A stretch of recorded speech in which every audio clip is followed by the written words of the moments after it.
old. You may have to be.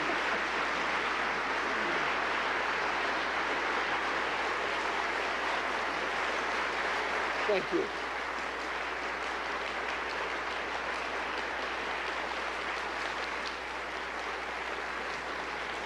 Thank you.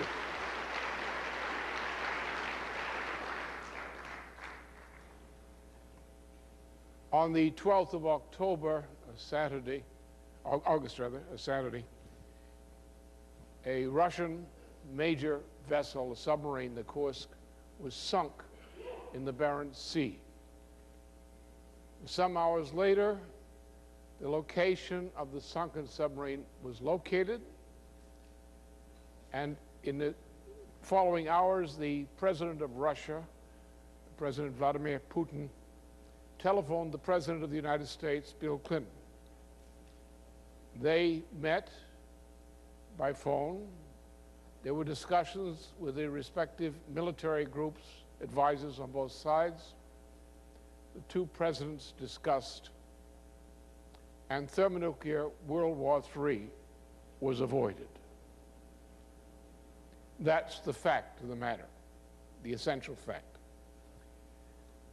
Now, this situation, which still continues, a continued and escalating threat of thermonuclear and other war, now spreading about the planet, is a condition which I addressed a little more than 11 months ago in a film which was produced in this country in October of last year, and just to see the beginning of it at this point.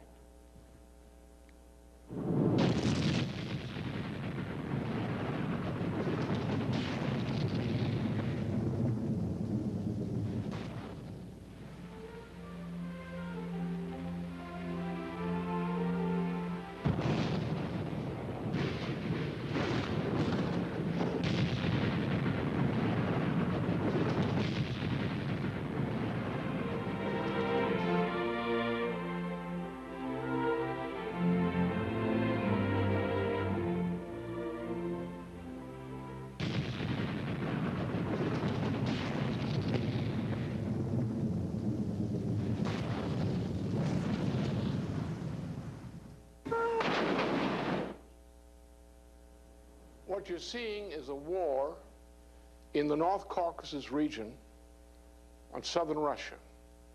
What you're also seeing is a war which is broken out simultaneously in the border between Pakistan and India. The forces behind these attacks on Russia and on India are the same.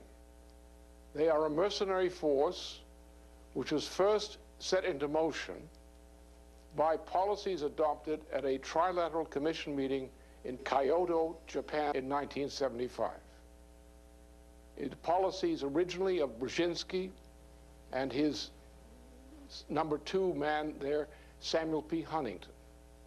The policies which were continued by then trilateral commission member, that is back in 1975, George Bush, before he became vice president. These are policies which were continued by George Bush as vice president. This is under Bush, this became known as the Iran-Contra drug finance link operations of mercenaries deployed with private funding all over the world, recruited from Islamic and other countries, and targeting Russia's flank. In that film, I did not, of course, indicate the sinking of the Kursk, and though I did, the crisis associated with the sinking of the Kursk, which if Bush had been president, or George W. Bush Jr. had been president, would probably have led immediately to World War III. So obviously you don't want George Bush for president at this time, under those conditions.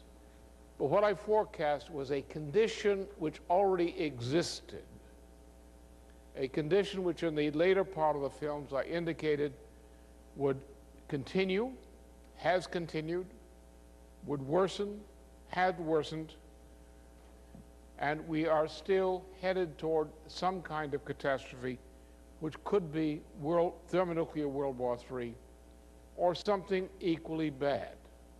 And there are things which are equally bad. The point is that what has happened now was the inevitable consequence of policies to which I referred then. Policies which have a deep root in U.S. foreign policy from the 1970s. These were the policies of the Carter administration. These were the Bush policies of the Reagan administration, as far as Bush was running part of the show then. These were the policies of the Bush administration. These have been the policies of the United States government under the Clinton and Gore administration. Continued. Clinton may have objected to this.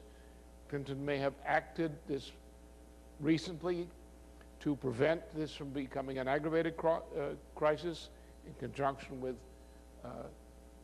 President Vladimir Putin. But Clinton has done nothing to lessen the danger of this global warfare.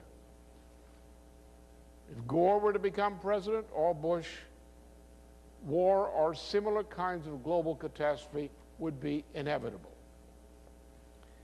That's the problem we face, because the policy structure which is in place in the United States and generally in the world today ensures a drive of civilization toward a collapse, worse on a global scale than the New Dark Age, which struck Europe during the middle of the 14th century. Now, contrary to some people, you don't bet on wars. You don't go to your bookie and say, I want to make a bet on whether war breaks out or not. War is not an event. A condition like the sinking of the Kursk is not an isolated event. This was not an incident. There was not a Kursk incident that provoked a crisis. There was a crisis in which the sinking of the Kursk occurred, a strategic crisis. There was a response to the crisis. There was a response by two presidents, that of Russia and the United States, to the accentuation of the crisis associated with the sinking of the Kursk. But do not speak of a Kursk incident. History doesn't work that way. World War I, for example. World War I began in 1863, 1865. It began after the Battle of Gettysburg, in which it became apparent to people in Europe, including England, that the Confederacy was going to be defeated by the continued determination on the part of the President of the United States to crush and destroy the Confederacy. At that point, the British monarchy, which was then and is now still the mortal enemy of the United States, for reasons I shall explain, the British monarchy had a queen, Queen Victoria.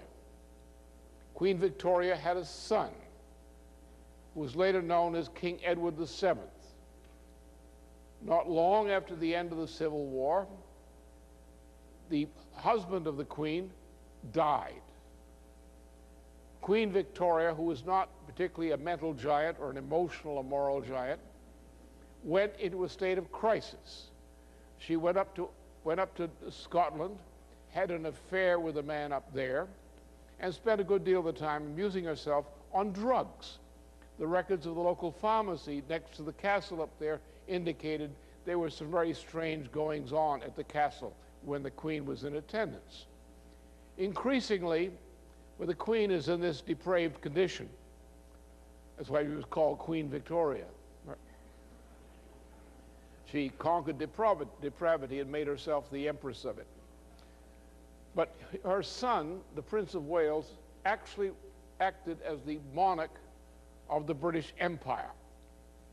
And the British Empire wished to destroy the United States. But first, realizing they could not conquer the United States by means of war or by civil war, they resorted to other means. And the first means was to isolate and attempt to destroy the United States in its influence globally. Because the success of the United States, not only in defeating the British puppet, the Confederacy, and these were nothing but British puppets, and by launching a great industrial revolution worldwide, which began in the United States in 1861 and reached a high point in 1876, the United States was recognized worldwide as a leading world power, as the most powerful of individual nation states on this planet economically, the most advanced technologically in terms of production of any nation on this planet, and nations began to imitate the United States. From that, about 1875-76, Germany, which already had close relations with the United States, began to adopt, under Bismarck, some of the policies of the United States. And Germany began its great industrial revolution in 1877, modeled upon the United States.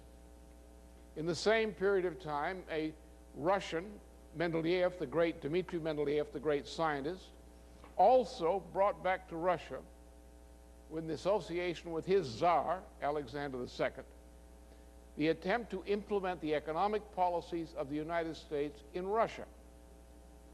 Similar developments occurred in France, related, different. Japan, in the same period, adopted the United States as a model for the development of the economy of Japan. A friend of Carey's, the economist who advised Lincoln and who helped to create Lincoln as a political figure, Henry C. Carey, sent his representatives to Japan, E. Peshine Smith, to educate the Japanese imperial circles on how to create an economy. The development of the economy of Japan from that time to the present time as an agro-industrial power is entirely the result of the influence of the United States and the Lincoln legacy upon the economic development of Japan. Other countries joined as well. There was, as a result of this, a revival and a direct influence of the North American model, the model of the Lincoln model, throughout South and Central America. It was during the latter part of the 19th century that most all the progressive forces, economically progressive forces and politically progressive forces in Mexico South to Argentina adopted the United States model, the so-called Hamilton-Carey List model, as the policy for national economic development of their country. And that generally continued until 1901, until the assassination of McKinley by the friends of Teddy Roosevelt, then vice president, sort of the George Bush of that period, who changed U.S. policies. Now, Teddy Roosevelt was an asset, President Teddy Roosevelt was an asset of the King of England, because by that time Victoria had finally gotten around and found her way to dying, and thus finally her son, the Prince of Wales, had become the monarch. So Teddy Roosevelt was a puppet of the British monarch, Prince Edward VII.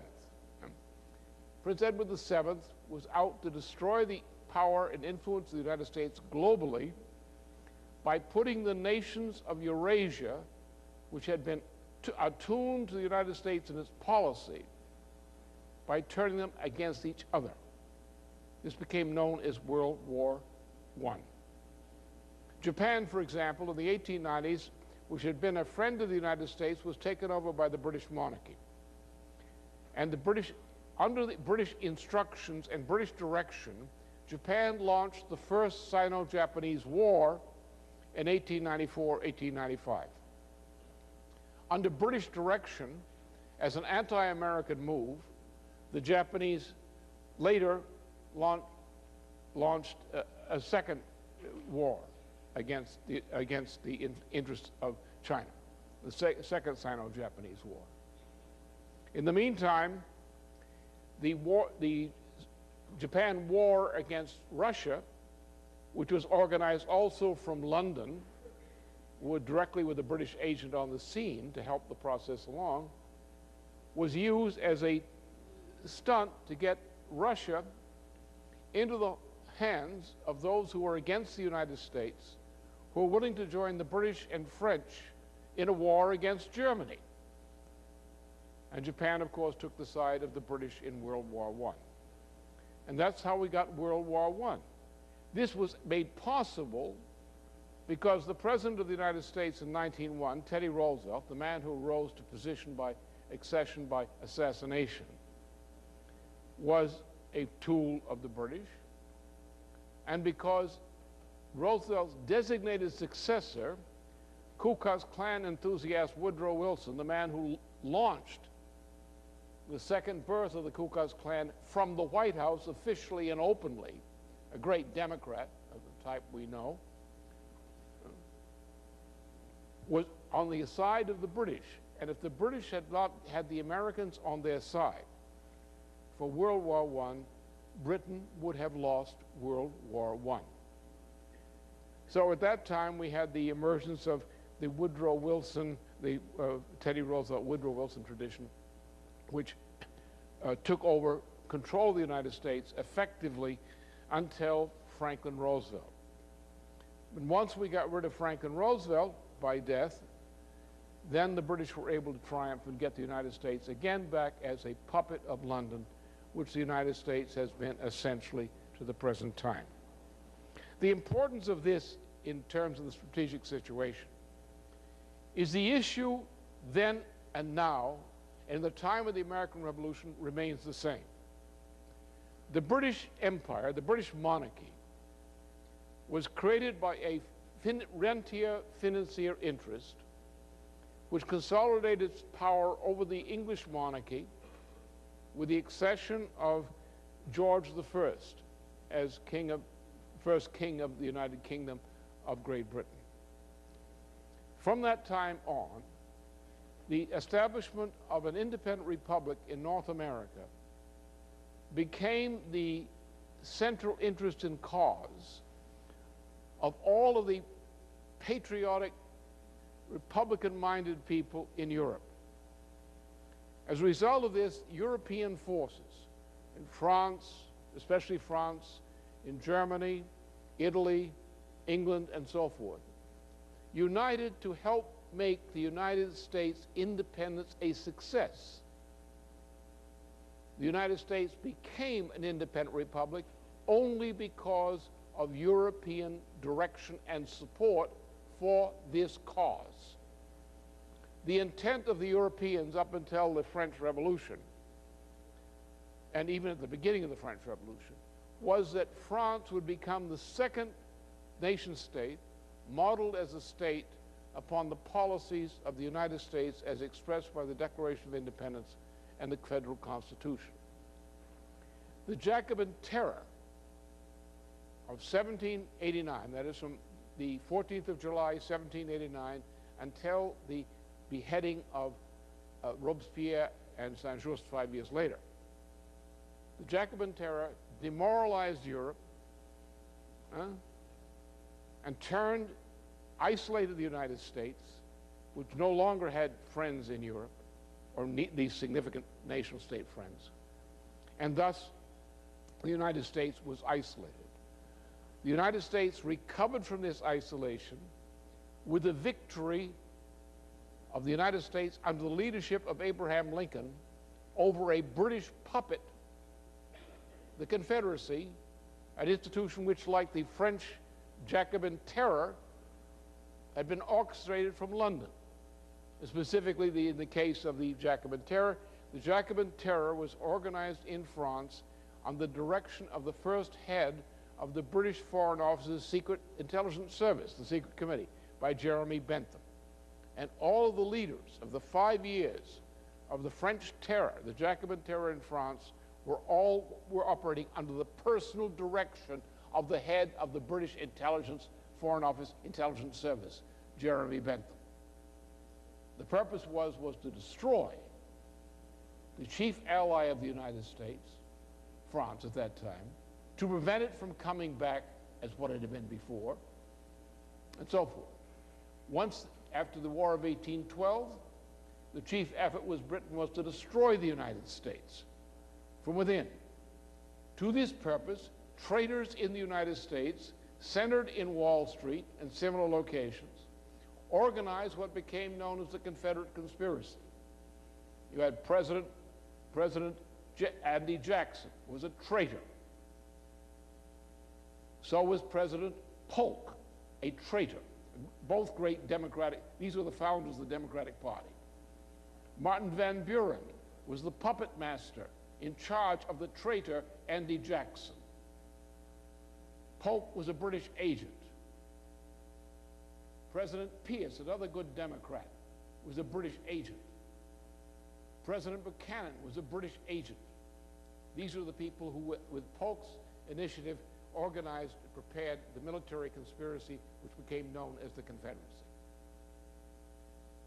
The United States war against the Confederacy was a war to defend not only the United States, not only the Constitution, not only to eliminate the slavery institution. It was a war to defend upon this planet the right of a republic to exist, free of the domination of the British Empire and the British monarchy. That was the great world cause, the cause of all humanity, for which the greatest war ever fought by the United States, the Civil War, was fought, led by Lincoln. The defeat of the Confederacy was the defeat of the British Empire, a change in the strategic situation, and the bringing back to European civilization of the hope of a form of society free of control by the kind of oligarchy which then and now has been represented worldwide chiefly by the British monarchy and by the bankers, the financiers of the City of London, and by the British Empire. The British Empire always was and remains to this day the chief enemy of all civilization and of the United States in particular. So therefore, the power of the United States, achieved through the victory of Lincoln over the Confederacy and over the British, became the chief thing which the British were determined to eliminate, going first at the admirers of the United States by organizing what became World War I. The United States became a patsy, in that a tool and instrument of the British Empire in World War I. Roosevelt, Franklin Roosevelt, changed that. Franklin Roosevelt was a patriot of a patriotic family tradition who moved to restore the United States step by step toward what it had become.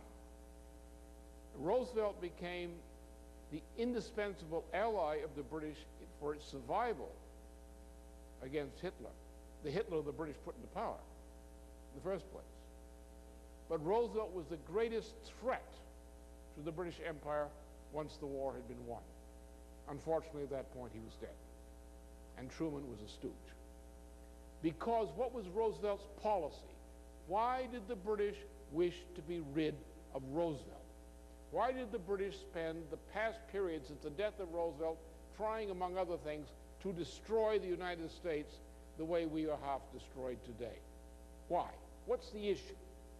What underlies this whole history leading up to this so-called Kursk incident near brush with thermonuclear war, which occurred on the period of October 12th through 13th and 14th? What's the problem? Point is, Roosevelt's policy was that once the war had ended, World War II, once the Nazis had been defeated, that the policy of the United States was that the power of the United States would be to break up all relics of the Portuguese, Dutch, British, and French empires, and to cause to come standing in the place of the former victims of colonialism, of British imperialism, because all these empires were run by the British at that time.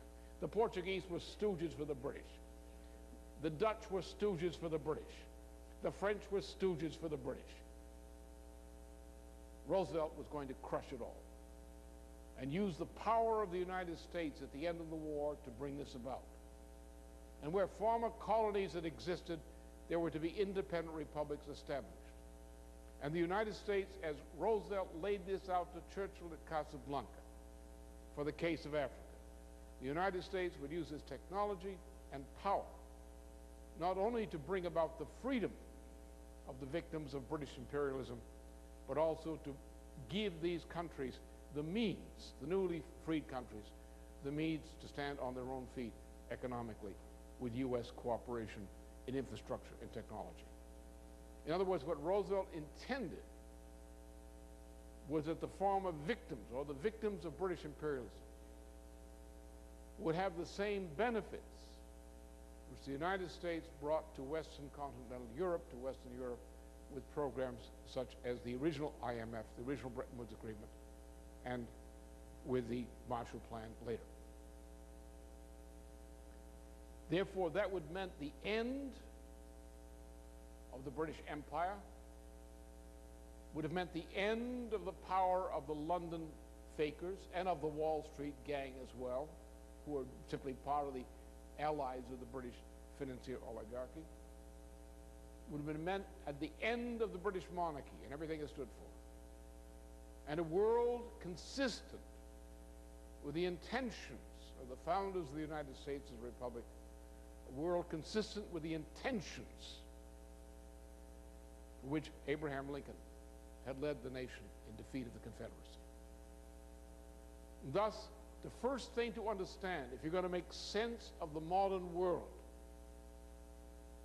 or the past 3 centuries of history and longer, you have to understand that the fundamental issue since the Declaration of Independence in 1776, the fundamental strategic issue on this planet has been 2 policies. The policy of the British Empire against the policy embedded in the Declaration of Independence and in the Federal Constitution, especially the preamble. That's the issue. Any other interpretation of history or major events is nonsense. And that's what people were going to have to learn. So when you understand what's going on in Russia, the Kursk incident, and things of that sort, the danger of a thermonuclear war, which occurred this past month,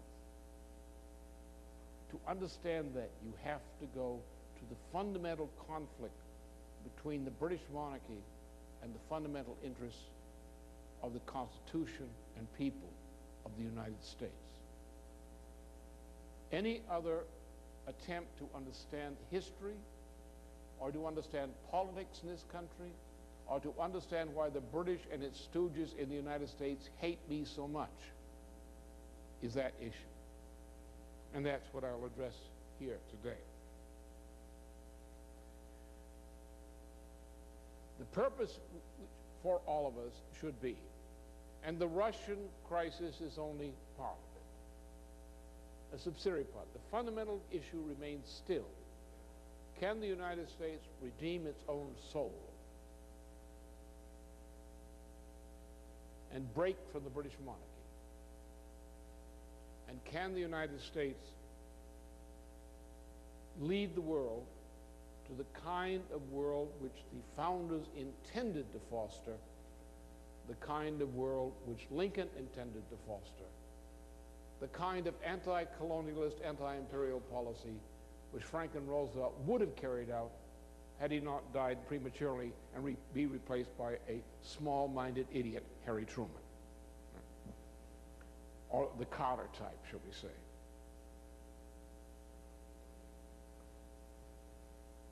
From that standpoint, how shall we understand history?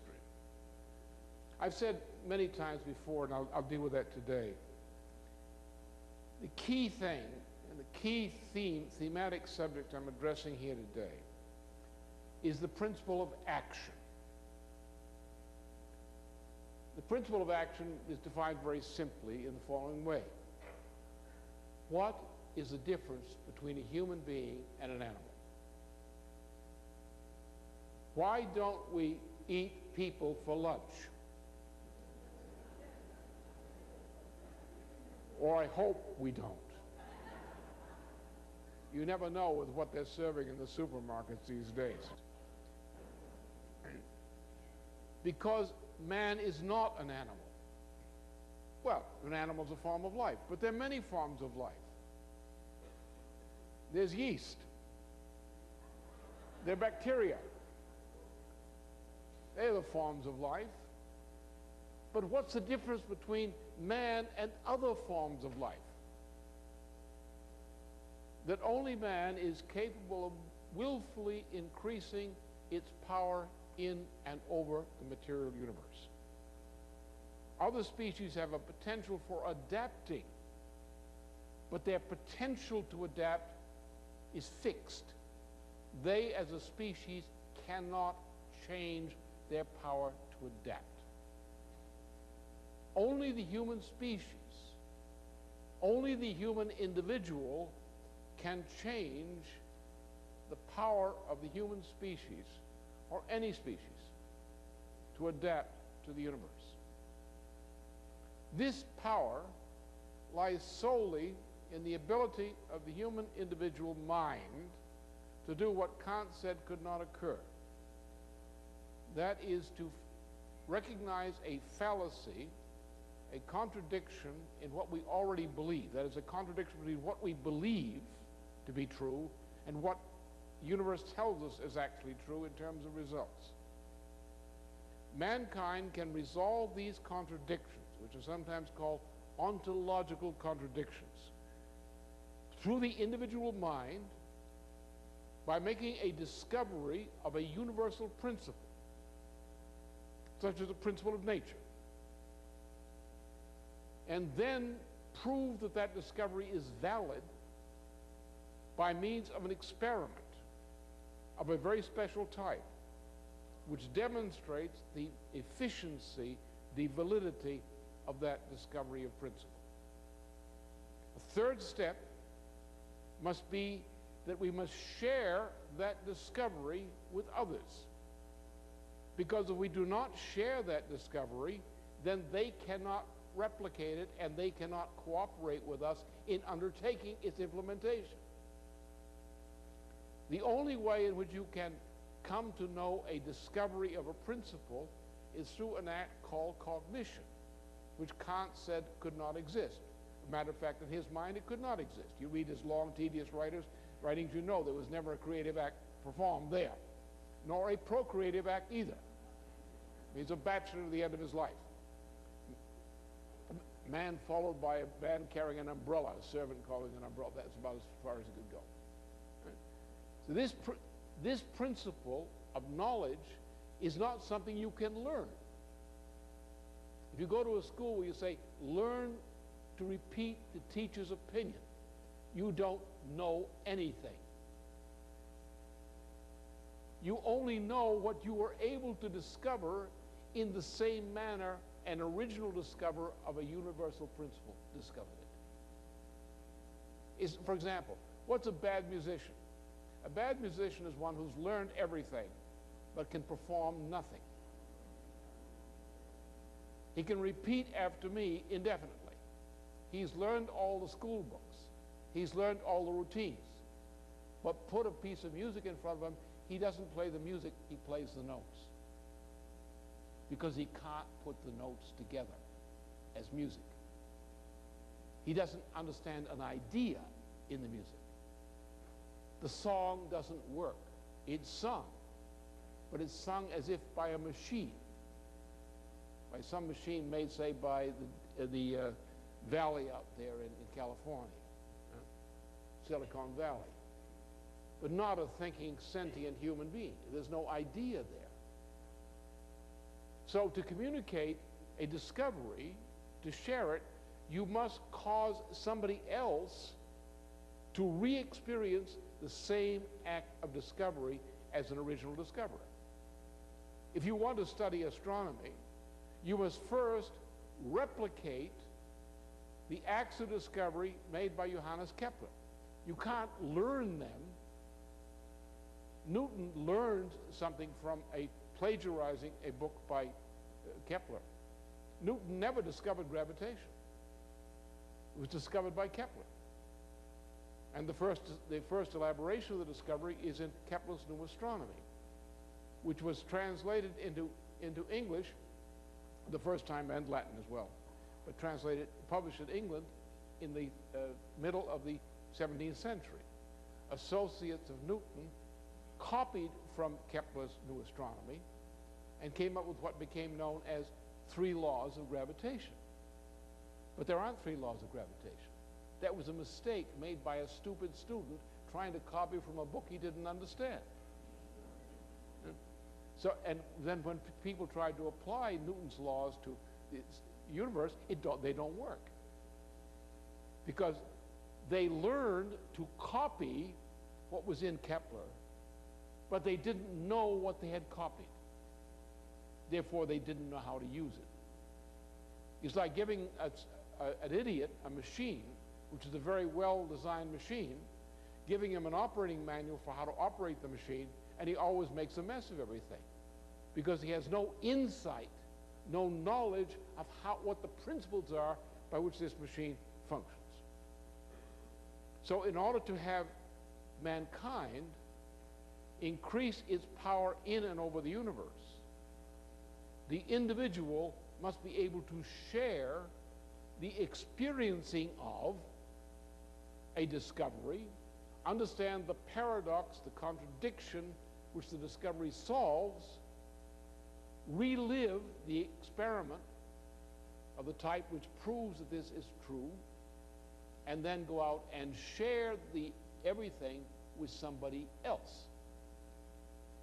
So therefore, you cannot see another person think cognitively. You cannot bore a hole in their head and look inside and see them thinking and steal the secrets in their thinking. It doesn't work. You must re-experience in your own mind what only a human mind can generate, an act of discovery. You must relive it. So therefore, only a human society in which the basis for common action by human beings is the improvement in man's ability to survive, in man's power in and over the universe, through the cognitive act of replicating and generating original, valid discoveries of principle in such a way that society is able to share these discoveries and thus act in accordance with the knowledge thus gained and shared. Only a human being can do that. Now, we as human beings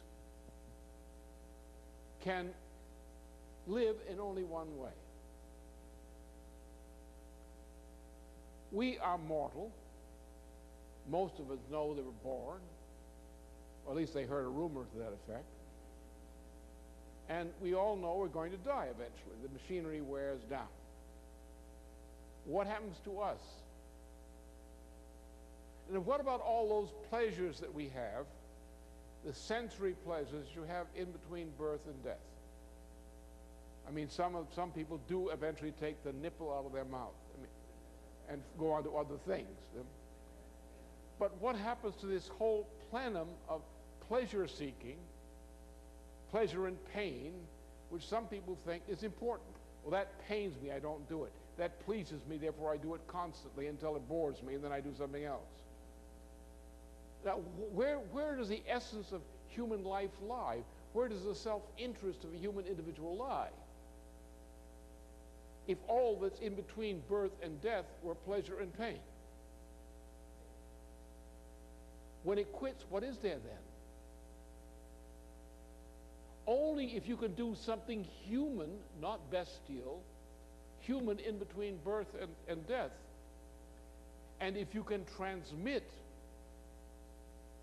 the benefit of what you transmit to others in the same way, then no matter how many generations of humanity in the future, you are a permanent, efficient part of that future.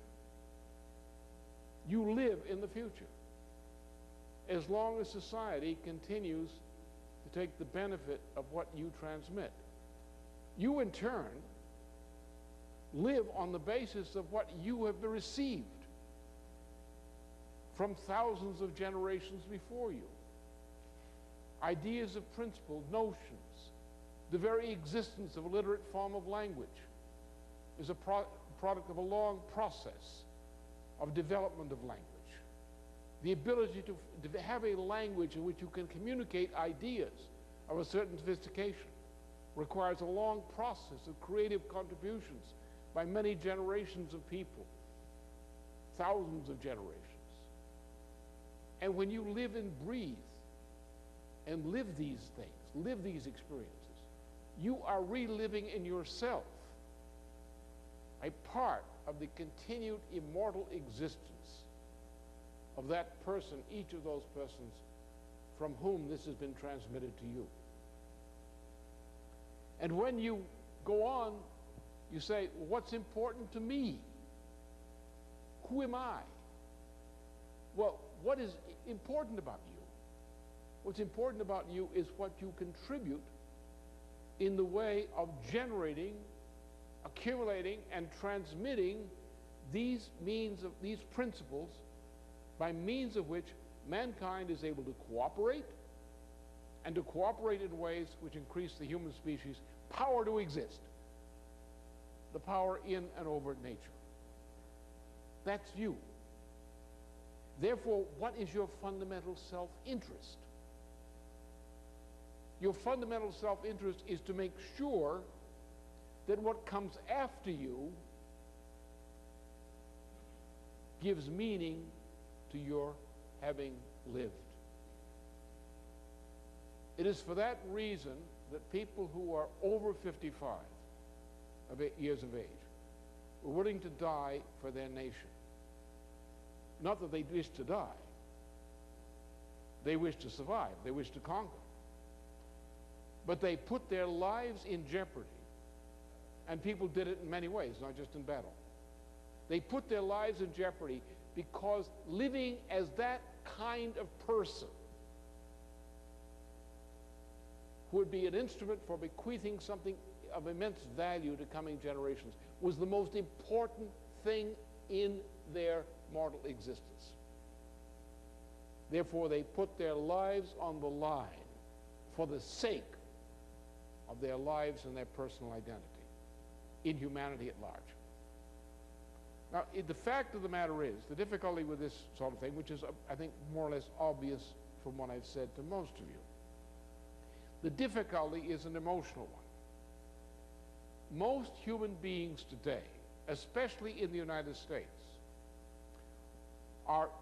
range in moral quality from childish to infantile. See, if you're an adult as opposed to an adolescent emotionally, remember that adolescents are naturally crazy people. They're born that way. There are a few exceptions, but they're naturally born that way. If you have a person who's reached the age of 25 and they're behaving like an adolescent, you send them to a psychiatrist, obviously, right? They're crazy. But if they're 20, if you say, the first thing you say is, how old are you? If they say, I'm 13, okay, that's all right. You're normal. You're insane. That's what we expect of you. And then you have childishness, which precedes adolescence, and then infantilism, which lasts longer or shorter depending upon from case to case. Mozart got through this fairly quickly. Some people take a lot of time. Some haven't made it yet. Like Al Gore, I think he started from infantilism and worked his way backward from there. The problem is that you have, when people are infantile or childish, their obsessions tend to run, especially if they're raised in a bad family or if they're neglected, like wolf children. They tend to run to obsession with immediate sensual gratification. And as an approximation of that, they run to a short-term thinking.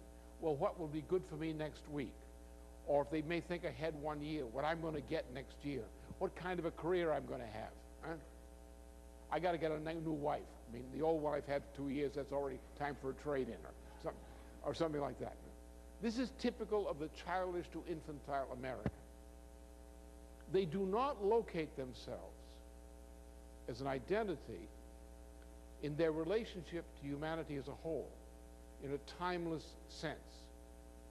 There's a without time, without borders, in the future of humanity. Typical of the baby boomers, under 55, and I know because it was my generation that made the baby boomers immoral as a collection. They were raised by cowardly parents who told their children and taught their children to seek advantage. Do what's wise for you. Do what's good. Stay out of trouble. Don't get involved with this. There is no truth. There's only opinion. All this sort of nonsense. So the baby boomers, you know, as I said today, was talking earlier, is that Clinton's problem is not that he doesn't know what a principal is supposed to be, but he doesn't believe in them. He's like a plea bargaining lawyer, that he goes into a session for a principal discussion and he plea bargains everything away before he even starts the fight, which is what he done again and again and again. It's a generational problem of his generation. Don't blame him for anything wrong he did. Oh, he has responsibility for it, but don't blame him. It's not his nature. It's the way he was raised. It was his generation, the baby boomer generation. So we created in the baby boomer generation, those who now occupy the top positions of power in governments and other positions around the world, we created in them a monster, which the President of the United States represents. He's typical of his generation of that stratum. Then his generation, in turn, created a worse set of generations, which you saw exhibiting its talents at Columbine High School. You have a new generation on the way, which is pre-adolescent, which is preparing to kill its grandparents, if not eat them, which are the addicts of Pokemon on the younger generation. So we have not a process of successive generations, but really I look down at this skein of history and I say successive degenerations. We become worse and worse because we become more and more remote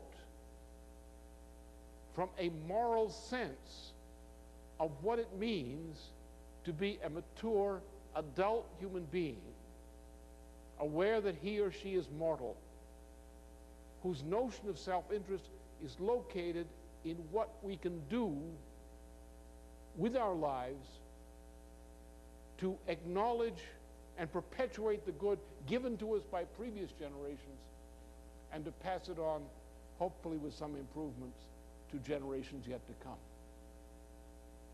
And that's where the joy and maturity of life come, from that kind of commitment.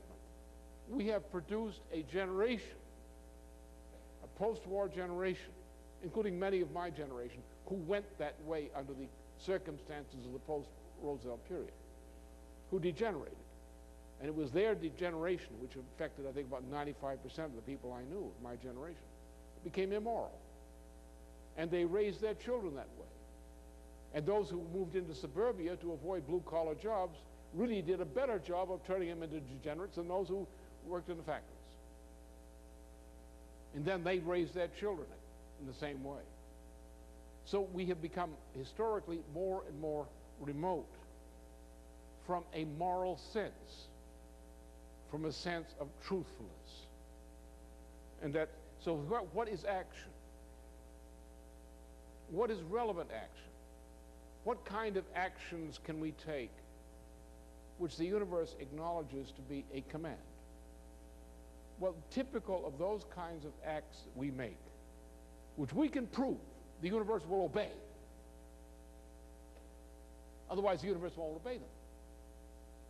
Are actions which conform to the discovery of a universal physical principle.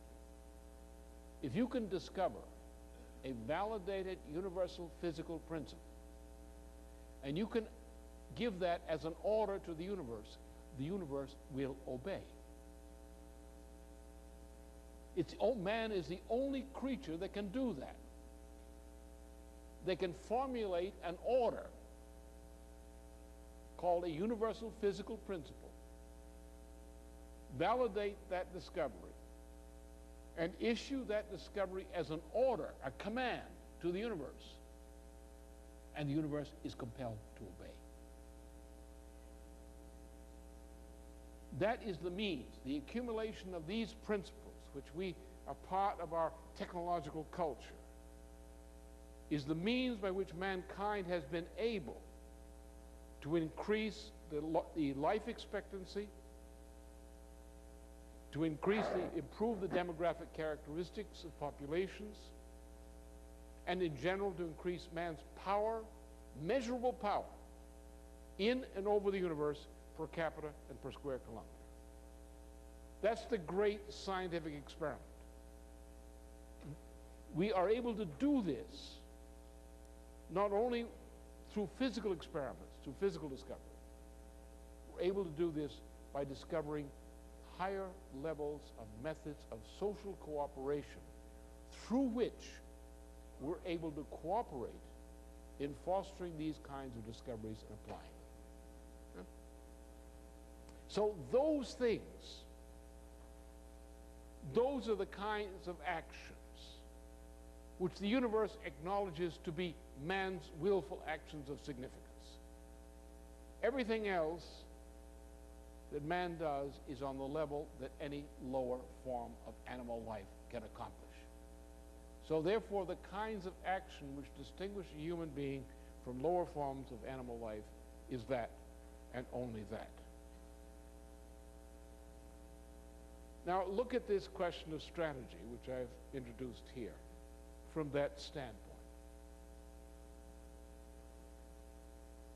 Strategy should mean, once we've understood these lessons, which presumably we had learned from study of European history since the time of Solon and Plato,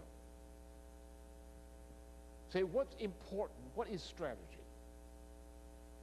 The purpose of strategy is to defend the human species, to improve its condition, to improve its well-being, to improve its power in and over the universe at large. That's the purpose of strategy. In order to do that, we must promote scientific discovery and utilize it. We must promote those discoveries of principles, such as artistic principles, which enable us to cooperate in more advanced ways, to utilize these physical discoveries for man's benefit. What we therefore require is forms of society in which we perpetuate the rearing of our children and our institutions in such a way that this mission of mankind, implicit in our nature, is fulfilled. Thus, we fight to defend this idea of progress. We fight to defend and improve forms of society which promote progress. We fight to undermine and nullify those forms of culture and political and social systems which are the enemies of progress. The significance of the United States is that it was produced as a product of a certain phase in European civilization, coinciding with the 15th century Renaissance centered in Italy. It struggled to create a form of society in which the only legitimate authority awarded to government was the responsibility and power to promote the general welfare of each and all persons. That is, to promote progress in that sense. In this process, during that century, the policy was adopted of having self-governing, modern, sovereign nation-states whose authority to rule was located in the commitment to progress so defined. Against that, we had an opponent. The opponent was forces of bestiality. Those who see a few people as the power to use as human cattle the majority of other people, other nations and subject populations generally. This is called oligarchy. So the forces of progress and the nation state are pitted against the forces of oligarchy. In the same way that the idea of private free trade, of globalization, and so forth today. These are the enemy. Because without the nation state, without protection of the form which only the nation state can provide for an economy to ensure progress, can we have progress? Those who propose to liquidate the nation state, that is to globalize it or globularize it, those who propose free trade rather than fair prices to protect the process of production of food and other things upon which life depends. These are the enemies of civilization. The British Empire has become, since its establishment in 1714, the British Empire has emerged as the chief proponent of a system of oligarchism on this planet. The United States was created in order to provide a fulcrum of opposition to those forces of globalization, that is Roman Empire style, represented by the British monarchy. And it's that fight which defines it. Now, our method of fighting the British Empire and what it typifies as oligarchy is the force of progress. We fight how? By demanding education for all of our children of a type and conditions of life for all of our children which enable the child to make the progress from infantilism to childhood and adolescence into a moral adulthood and productive adulthood. The first level of progress. We fight for those conditions of shared culture on which we can share the knowledge represented of universal physical principles and of the principles like artistic principles of cooperation through which we're able to work together for good. We fight to defend these kinds of institutions of progress against their adversaries.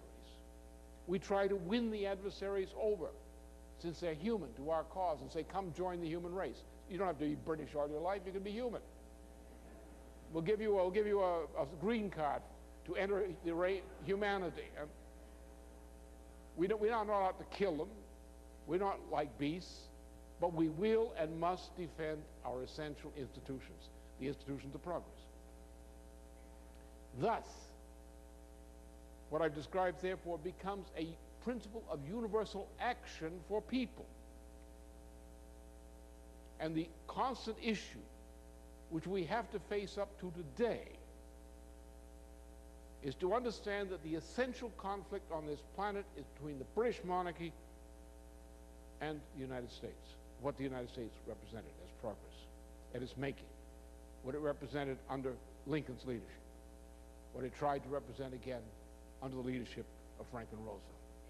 That's the issue, and no other issue is of anything but secondary or auxiliary importance. It's in that circumstance that we have to understand the implications of not only the sinking of the Kursk, but also the larger issue which I addressed in the film on the storm over Asia. Just to give an example of this in one particular case. Let's take the case of the bombing of Pearl Harbor. Now, the bombing of the Pearl Harbor has a long history. It goes back to the wars against Britain from the beginning, from the founding of the United States in 1776, and even before, some developments under the colonies. Over the course of time, the patriotic military and other professionals of the United States recognized that the British were the essential enemy of the United States. And during the course of time, until the middle of the 1930s, the United States developed various kinds of war plans, chiefly pivoted on the understanding that the British monarchy was the natural and continuing chief enemy of the United States. And that if we had to fight war to defend ourselves as a nation, we had to prepare for a war against the United States, against Britain, and the forces deployed by Britain for our disinterest. Thus, in the beginning of the century, this past century, the 20th century, the United States developed a number of specific war plans based on this experience in general and based on specific conditions which have called into being by the assassination of McKinley by a group of people who were friendly to Teddy Roosevelt in New York City. Among these were two war plans, War Plan Red and War Plan Orange. Red and orange signified Britain and Japan. And this occurred, of course, these war plans were in this form as a result of the British alliance against the United States with Japan, which came to a head over the period 1894 through 1905. So from that experience of Japan as a puppet of the British monarchy, the United States understood that Japan had been converted into a British puppet against the United States.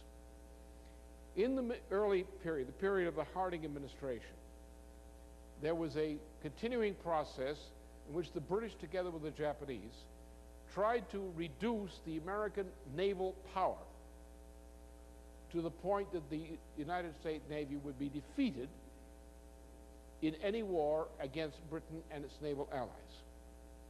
Yeah, this was the famous Naval Disarmament Agreement. In that period, the war plans, Red and Orange, underwent a special refinement to which General Billy Mitchell referred at his court-martial. What had happened was, in the meantime, the United States understood at the beginning of the 1920s the British plan was to have the British Navy and the Japanese Navy develop to prepare to attack, among other places, Pearl Harbor, early 1920s. This is part of the British alliance with Japan against the United States. They planned to fight only a naval war against the United States to destroy the United States' ability of maritime power around the world. What they intended to do was to have the British protect Canada on the Atlantic side and have the Japanese stage an attack on Pearl Harbor to wipe out the U.S. military naval base at Pearl Harbor. Now, the U.S. military top ranks were fully aware of this plan. One U.S. general officer, Billy Mitchell, thus concentrated on a new way of defeating warships of Japan in the case of an attack by the Japanese on Pearl Harbor. He therefore developed the idea of using what we call today aircraft carriers, which would carry bombers.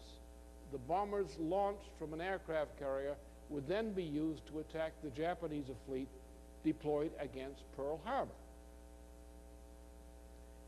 For this, Billy Mitchell came under heavy attack within the U.S. military at the time that the military was controlled by the pro-British Coolidge crowd.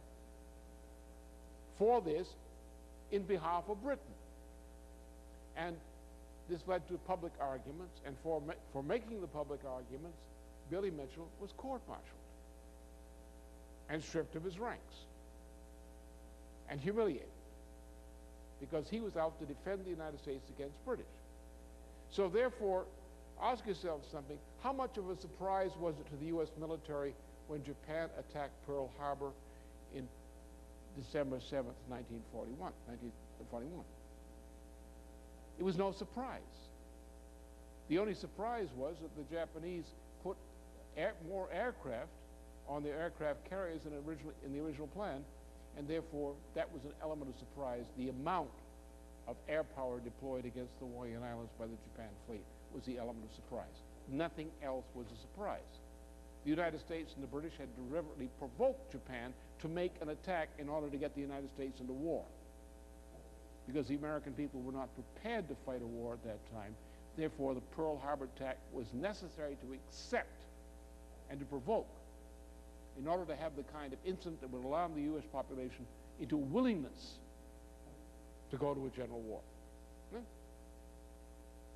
That's the way things happen. And that's typical of the way the post-war period is run.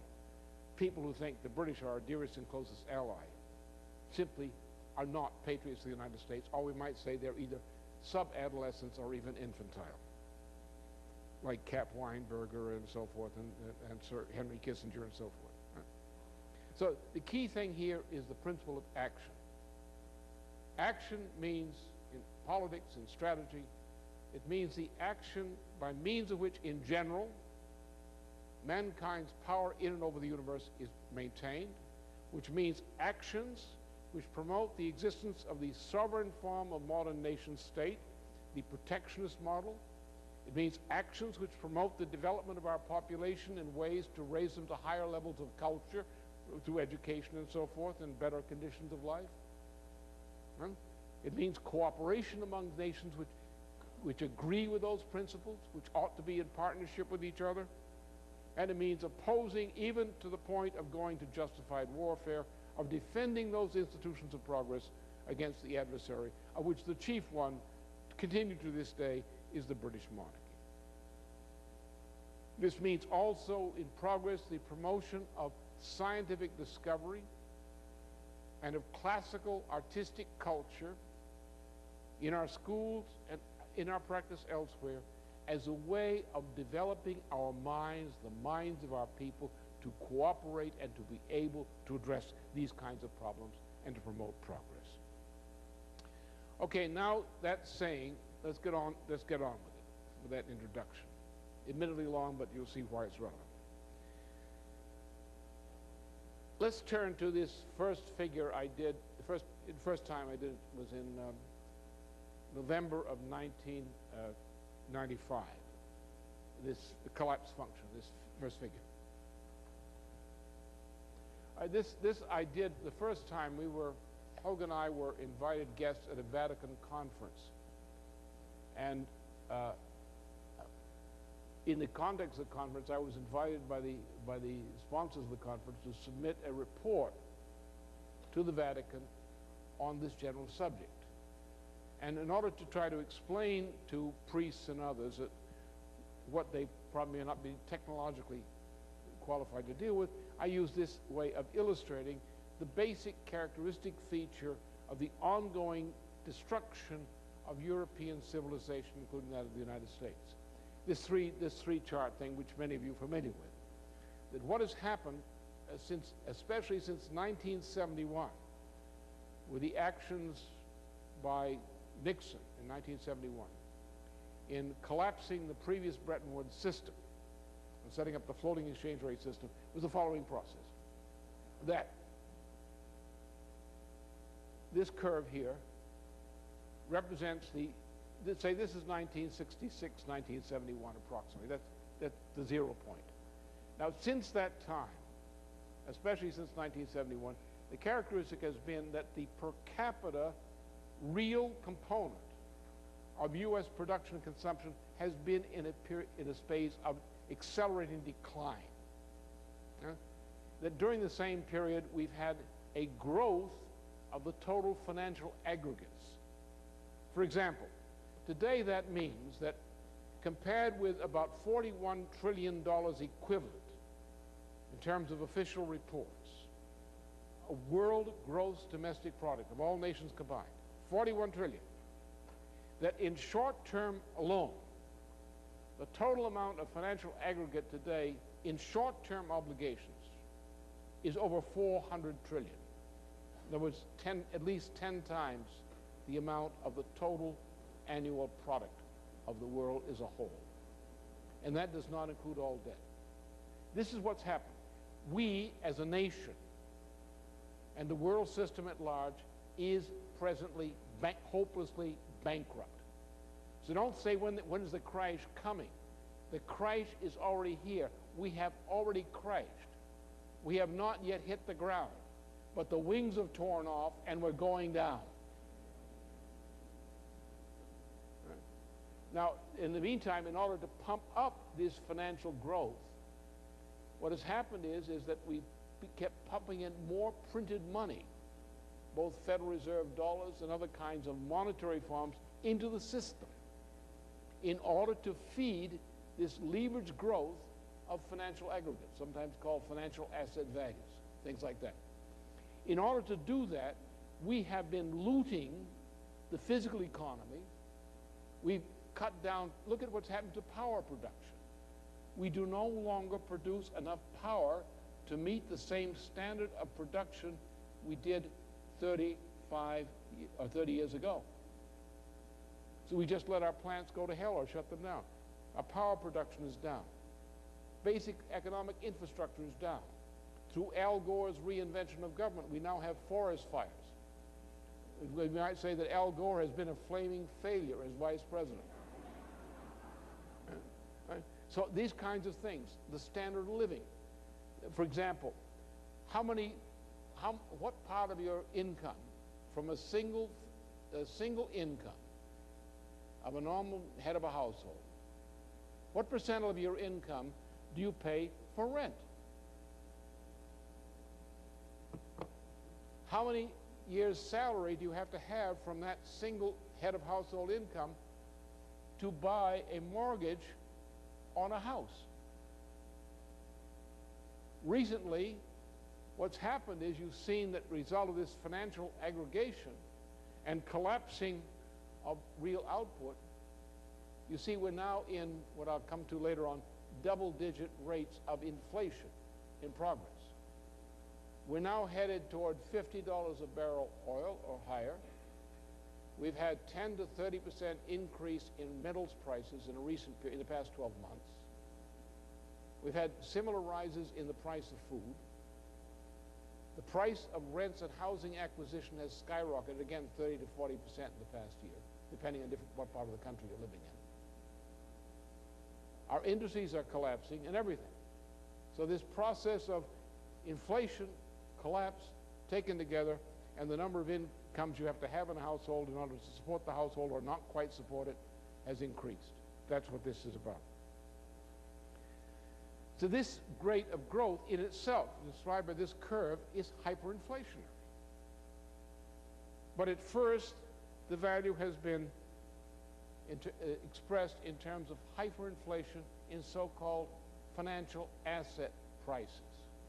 That is stock market prices, real estate mortgage prices, share prices generally, the so-called NASDAQ index. Highly speculative, highly leveraged, nominal increases in prices of assets by people who are borrowing 20 to 30% more than they're making, going more deeply into debt at high rates of interest in order to buy into what they hope will bail them out in terms of share price value appreciation.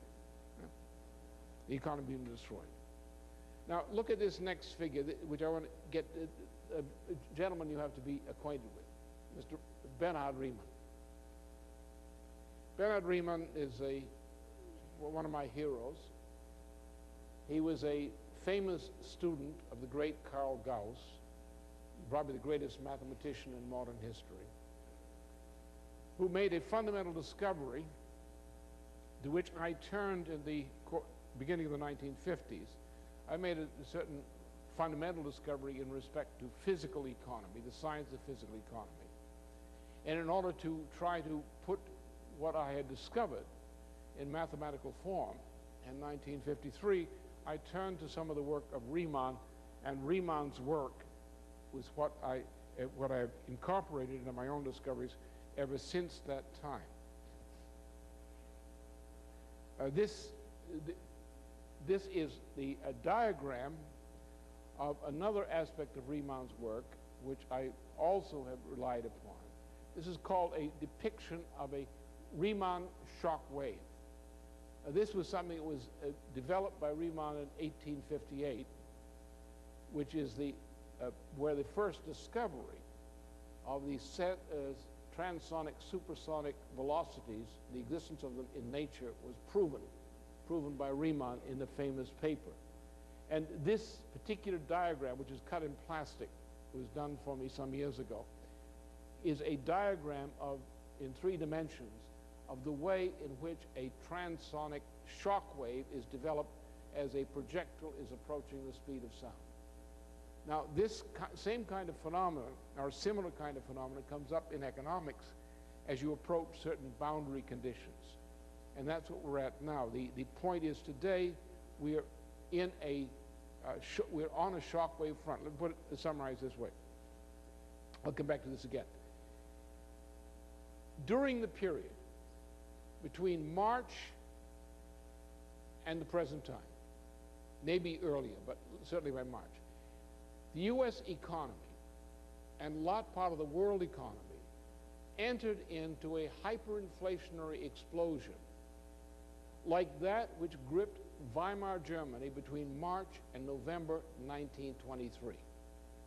What you're experiencing today in terms of the zooming of petroleum prices, of real estate prices, of prices of primary metals, things of that sort, is actually a hyperinflationary commodity price inflation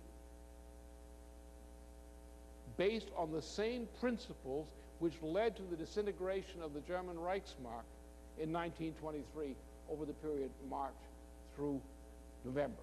We are approximately somewhere in the July-August 1923 period in terms of the present rates of commodity price inflation worldwide hitting the United States and elsewhere today. This phenomenon of this hyperinflationary phenomenon is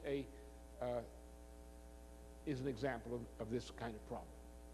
So what we're at today is because of certain policies which have been adopted since 1971 by the United States government, the policies of moving away from the sovereign nation state into free trade, in the direction of globalization, and the other kinds of changes you've seen, especially since the inauguration of Jimmy Carter in the United States. We've seen a systemic destruction of the U.S. and world economy, which accelerated greatly after 1989, 1990, and this process has led to this inflationary situation.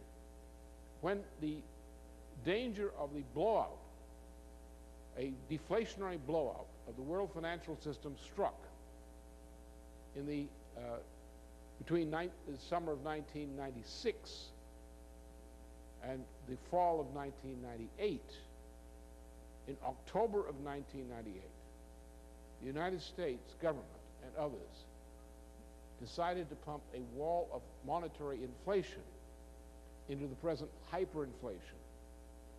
Therefore, we have seen since October 1998 an explosive, accelerating rate of increase of asset price inflations in the share values and similar kinds of things. As of this year, in the course of the present year, that asset price inflation has spilled over into a commodity price hyperinflation. For example, the reason for the increase in the price per barrel of petroleum over the course of the summer is not a supply-demand phenomenon. When President Clinton says we've got to force oil-producing, exporting countries to produce more oil, it's a lie. The world is already glutted with petroleum. And the supply-demand petroleum has nothing to do with the price of petroleum per barrel.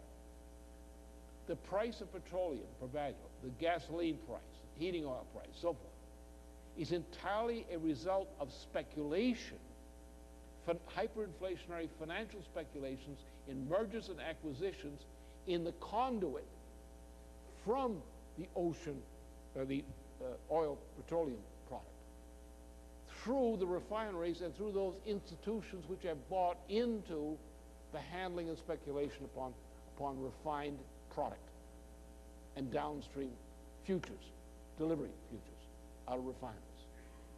The reason this has occurred is those who invested in mergers and acquisitions in the petroleum downstream side spent so much in acquisitions and mergers that to cover the cost of the acquisitions and mergers, what you're paying for is not the price of petroleum. You're paying for the price of paying off the speculators who bought into a large amount of debt in order to make the mergers and acquisitions. The same thing has happened in the metals field. The same thing has happened in real estate. Real estate speculation does not come from a housing shortage as such. What has happened is the Federal Reserve System and others who have control over the mortgage industry business have been floating mortgages at a great rate and at high risk into this building of these tar paper shacks, these glorified tar paper shacks you see mushrooming here in California. So what they've been doing is, by control of the mortgage market, they've rigged the mortgage market with speculation in order to do some profit taking on the real estate side, using these cheap tar paper, glorified tar paper shacks going for $300,000 to $600,000 to $700,000 a piece, are being merchandised on the landscape and not intended to survive very long, because they're all going to come down very soon when the market blows up. The same thing has happened with foodstuffs. You look at how much of the world's food supply has been taken over by speculators. And the speculators who've taken over, look what's happened with the case of power, electrical power. We have a vast shortage of electrical power. It is not the shortage of electrical power which has caused the zooming of prices for electricity and shortages in California and elsewhere. It's the fact that the people who have bought up and bought into things like Enron and so forth, that these guys have driven the market up. They've created an artificial shortage of a shrinking supply. They market this stuff at high prices on these special markets, and they've taken over the market through deregulation. Therefore, if you take the effect of high prices of energy, prices of food, prices of real estate, and so forth, you take the effect of that on the whole economy, then you see how we, like Germany in 1923, Weimar Germany, are headed into the kind of hyperinflationary commodity price spiral which hit Germany with full force in October, November of 1923. And we're on the way there. So don't talk about those who tell you, yes, there might be a crisis, but it won't happen for a year or two. They're lying. They're either stupid or they're lying. When you're getting into rates of hyperinflation and asset value, and as a spillover of that, a beginning of a commodity price inflation. I mean, those who tell you that the rate of inflation in the United States today is less than 1%, they're lying. Any government agency that tells you that is lying. The most fairly estimated rate of inflation in the United States at this moment is 10% per annum. And it's up to as high as 30% or higher in categories such as real estate and other things over the past year. So we're on an escalating spiral of hyperinflation, which is going to blow this economy out and everything in it. All right, so let's look at another effect of this, just to get some idea.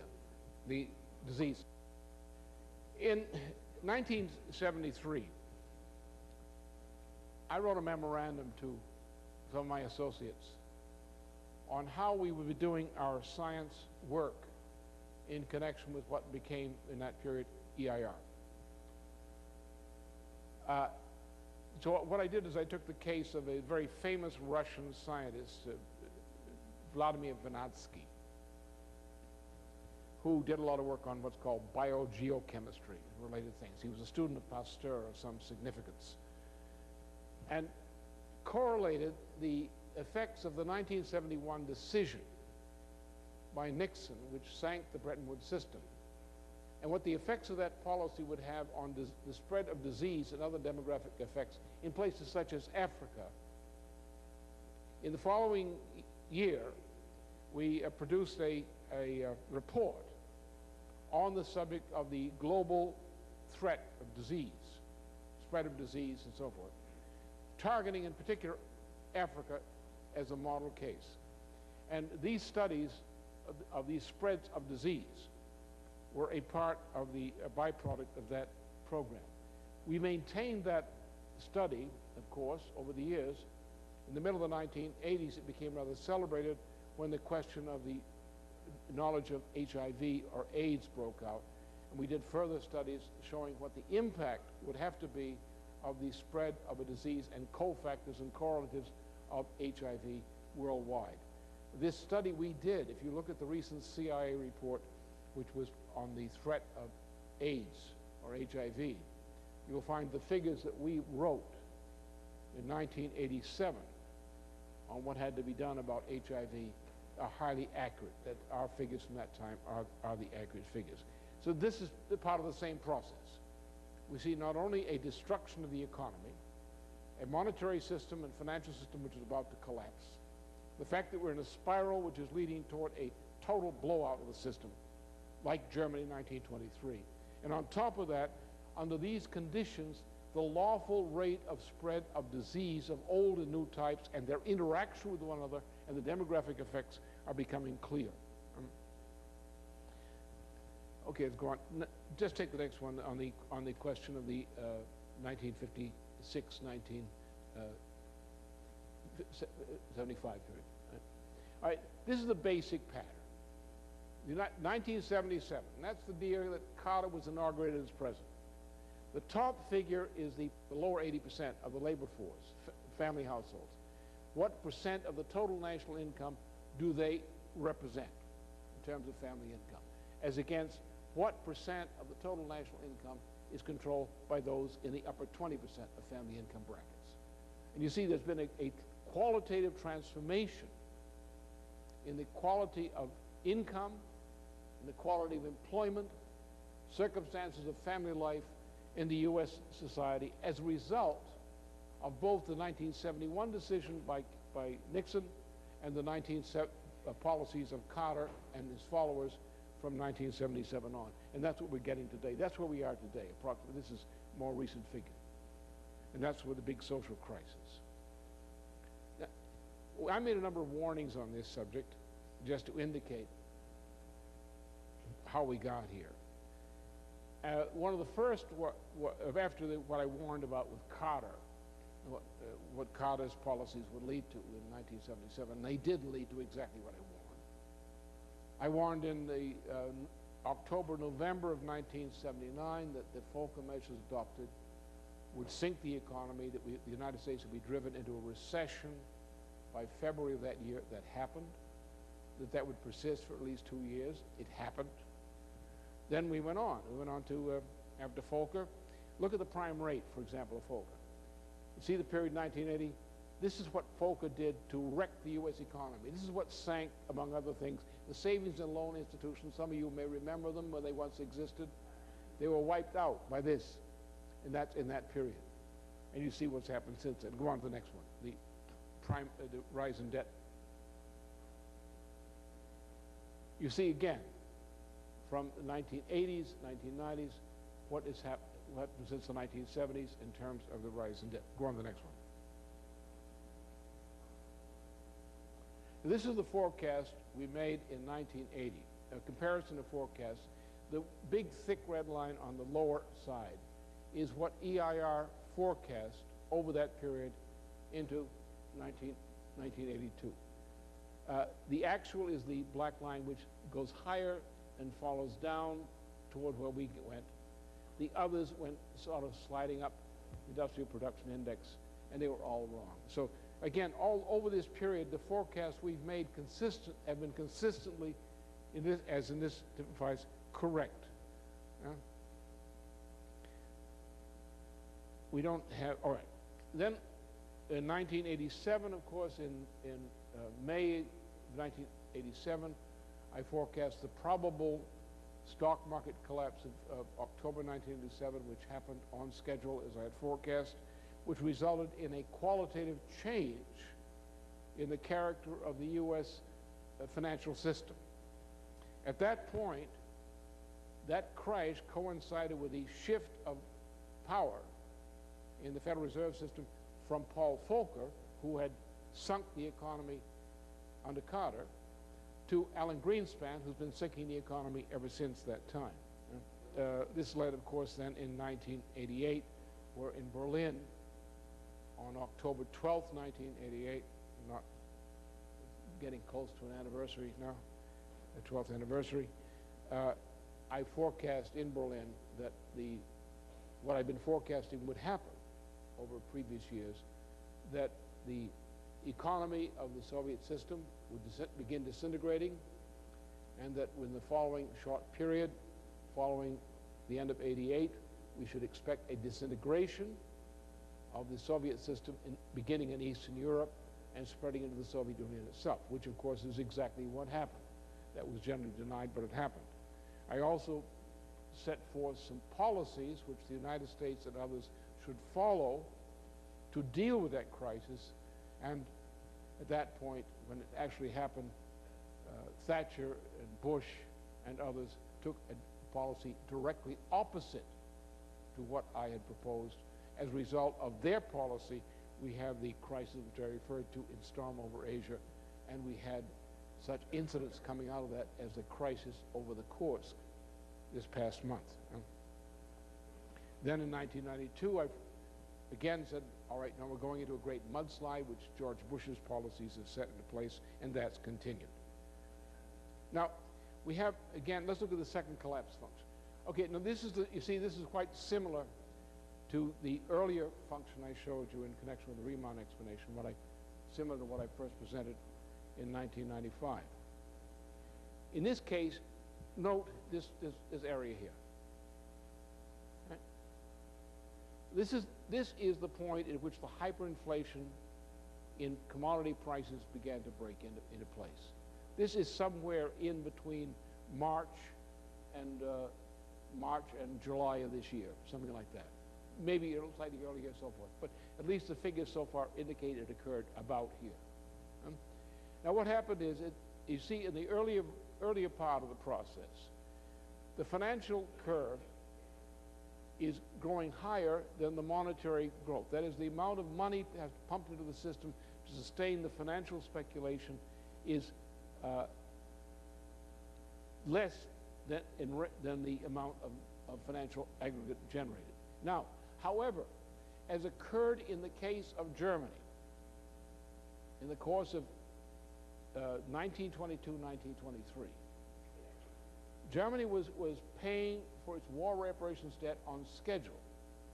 In order to pay the debt, the German government was issuing printed Reichsmarks, which were put into circulation to create a sufficient money supply for Germany to pay its debt, its war reparations debt, to France and Britain, which in turn was paying its war reparations debt to the United States.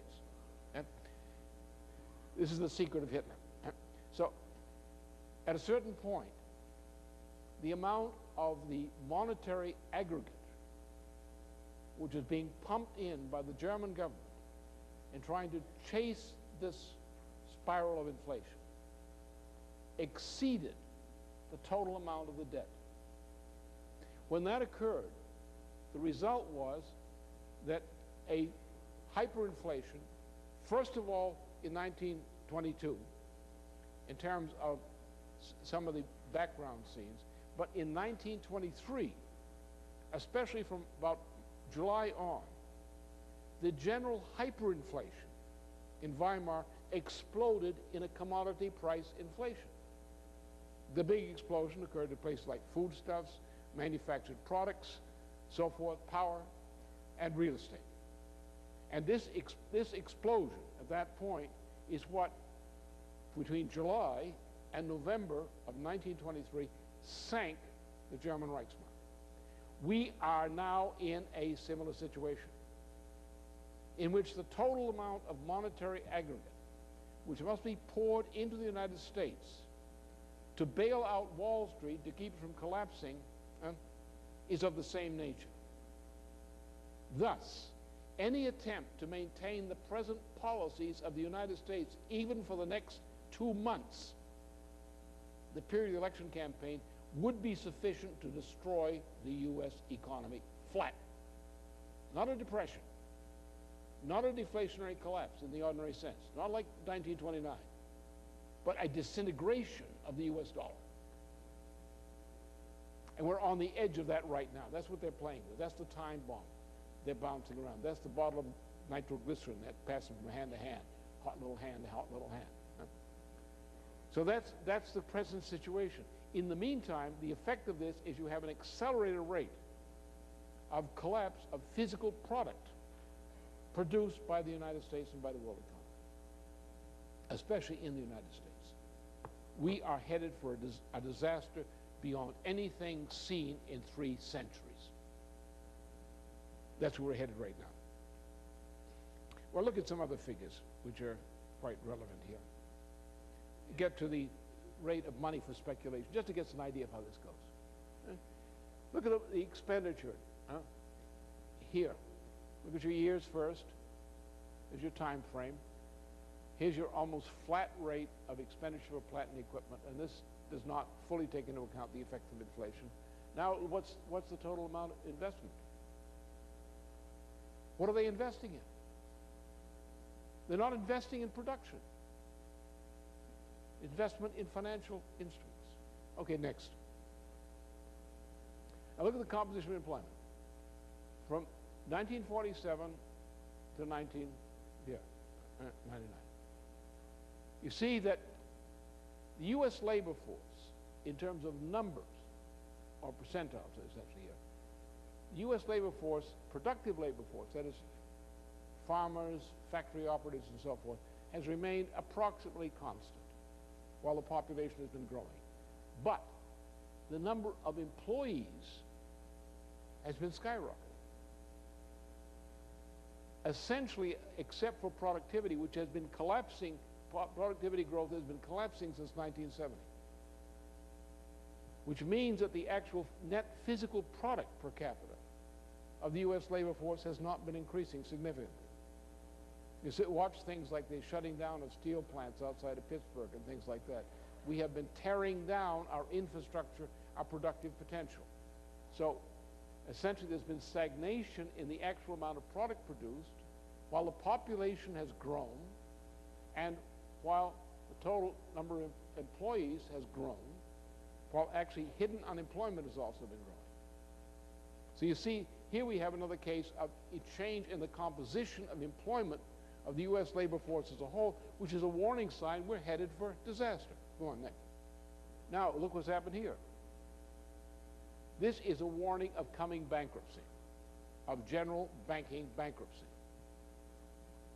What has happened is in this period, this is about 87.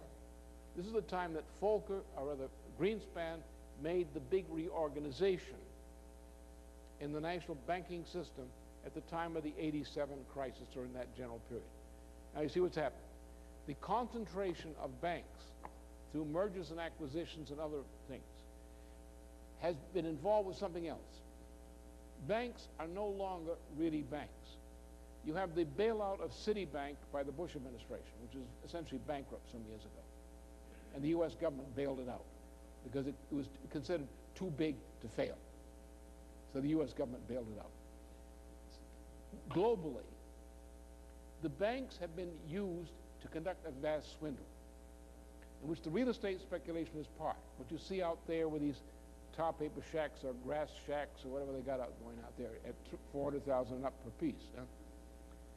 What has happened is the Fannie Mae, Ginnie Mae, and so forth, these mortgage facilities were used to pump lending power into a speculative real estate boom, creating a liability which is only superficially covered by the banks through which this conduiting was done. In other words, the bank would take a mortgage and then spit it out into this other area of the Ginnie Mae, etc. kind of area. As a result of that, we have the banks are loaded with assets which are actually not assets at all. Because the instant that this financial bubble in real estate pops, as it's getting overripe to do, then every bank, major bank in the United States will go technically into bankruptcy. That's part of the process. Next. Then you know this one, don't you? You're all familiar with this one. The people are living on debt. Credit card debt, residue of your mortgage balance debt, all this kind of stuff. And look at the number of U.S. bankruptcies. That just give you the general picture. Look at this. Just look at the dates. 1996, 8, 99. Look at these. Okay, next. This is just straight derivatives as reported, and this is only a small amount. The greatest amount of financial derivatives is unreported. So this is only the tip of the iceberg. Next. Now, the United States current account deficit is a combination of the actual net financial, net combination of the net trade deficit plus other deficits on financial account on trade. Given the structure of the United States today, the structure of its export, import, its production, this debt could never be repaid. That is, this deficit represents an accumulation of debt by the United States to the world, which the United States has no hope of ever being able to repay. The amount, the annual rate of the current account deficit of the United States today is probably about $1.5 trillion a year. And that is not the full extent of it, because the United States, in addition to living on what it's taking in from other countries that it's not going to be able to repay, the United States is living on an undetermined number of trillions of dollars of financial inflows into the New York market chiefly, and the New York market is being pumped up, aided by leverage, by that other money being milked out of the yen carry trade and out of the euro carry trade chiefly. Go ahead, next one. This just simply shows the other side, the deficit of goods. Our deficit is such that, you know, the AFL-CIO is right, Pat Buchanan is right on this one, if I'm wrong on some other things, but he's right on this one, that we are putting ourselves into the poorhouse with free trade and globalization and WTO.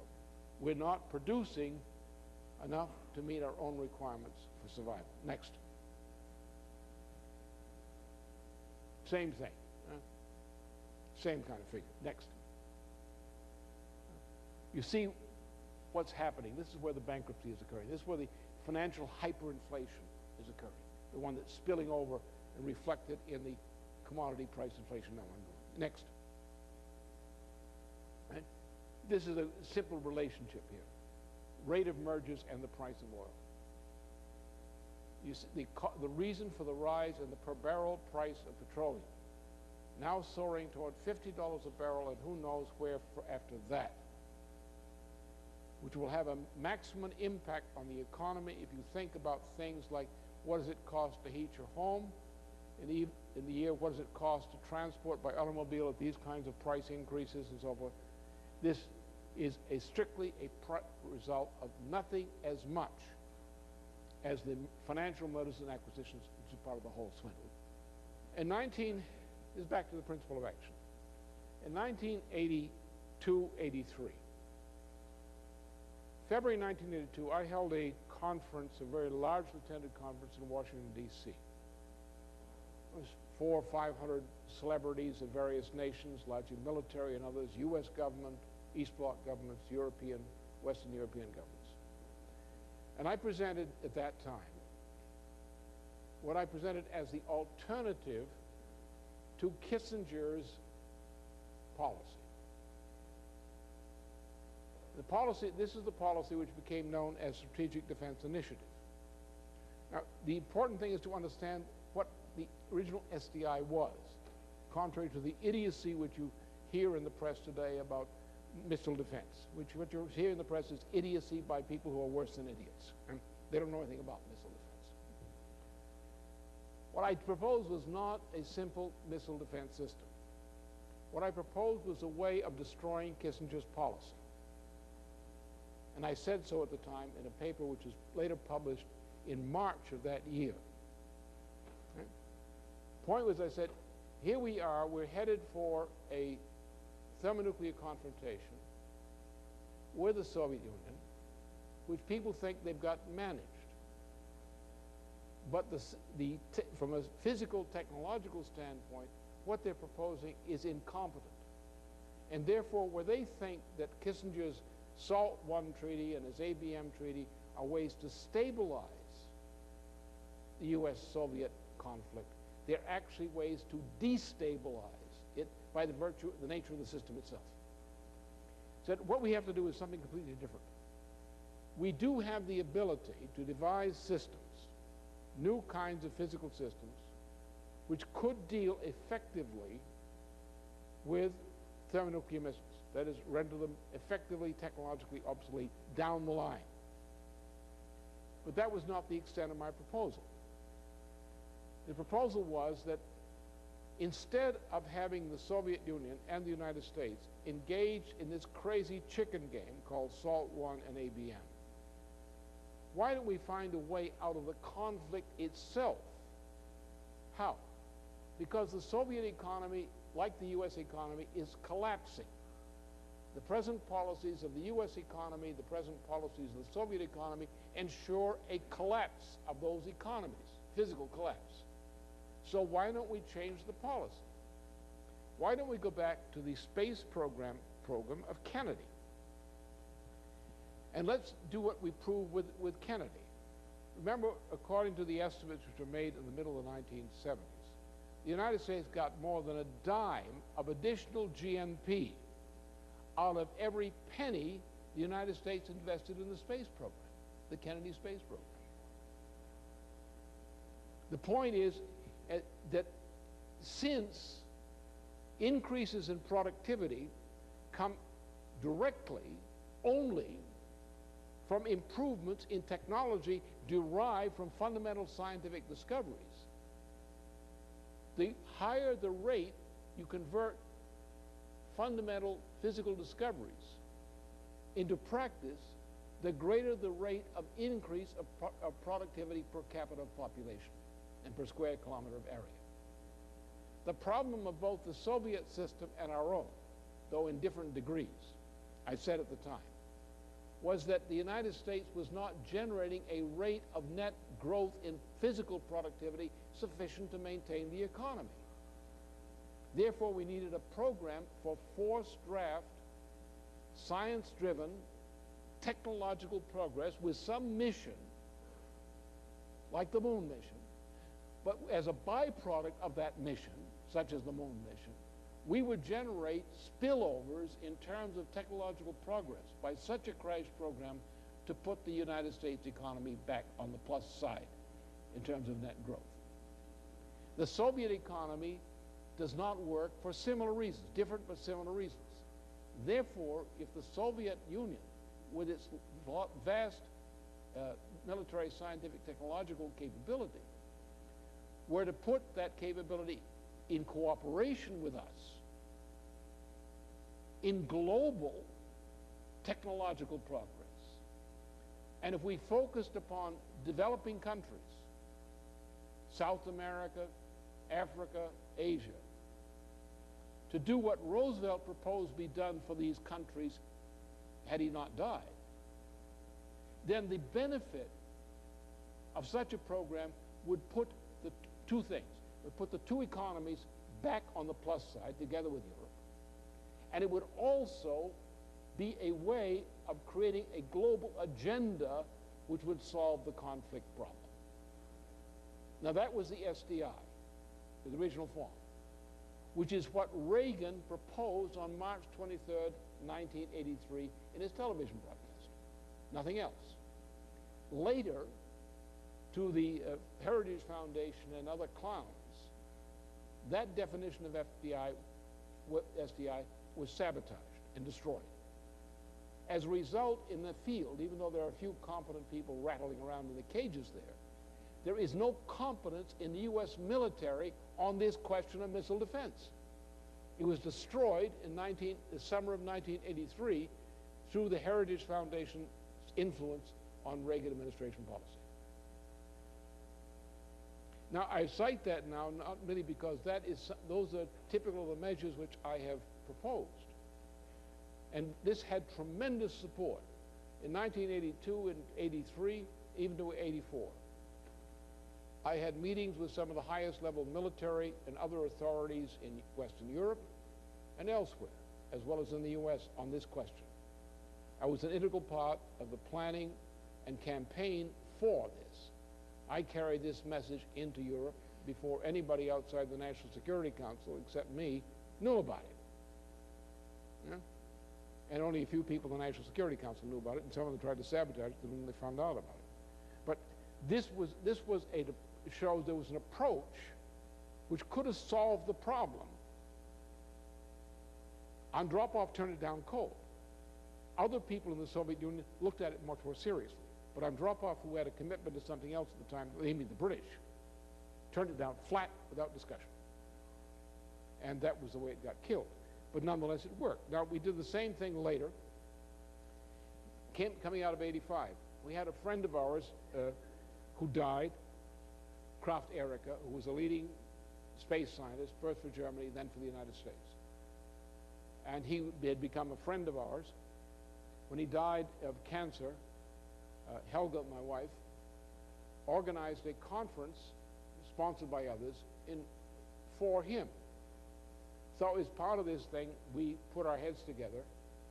What would we do at a conference? We were going to get his friends from all over the world and so forth, and other interested people involved. We had this conference in Virginia, in Reston.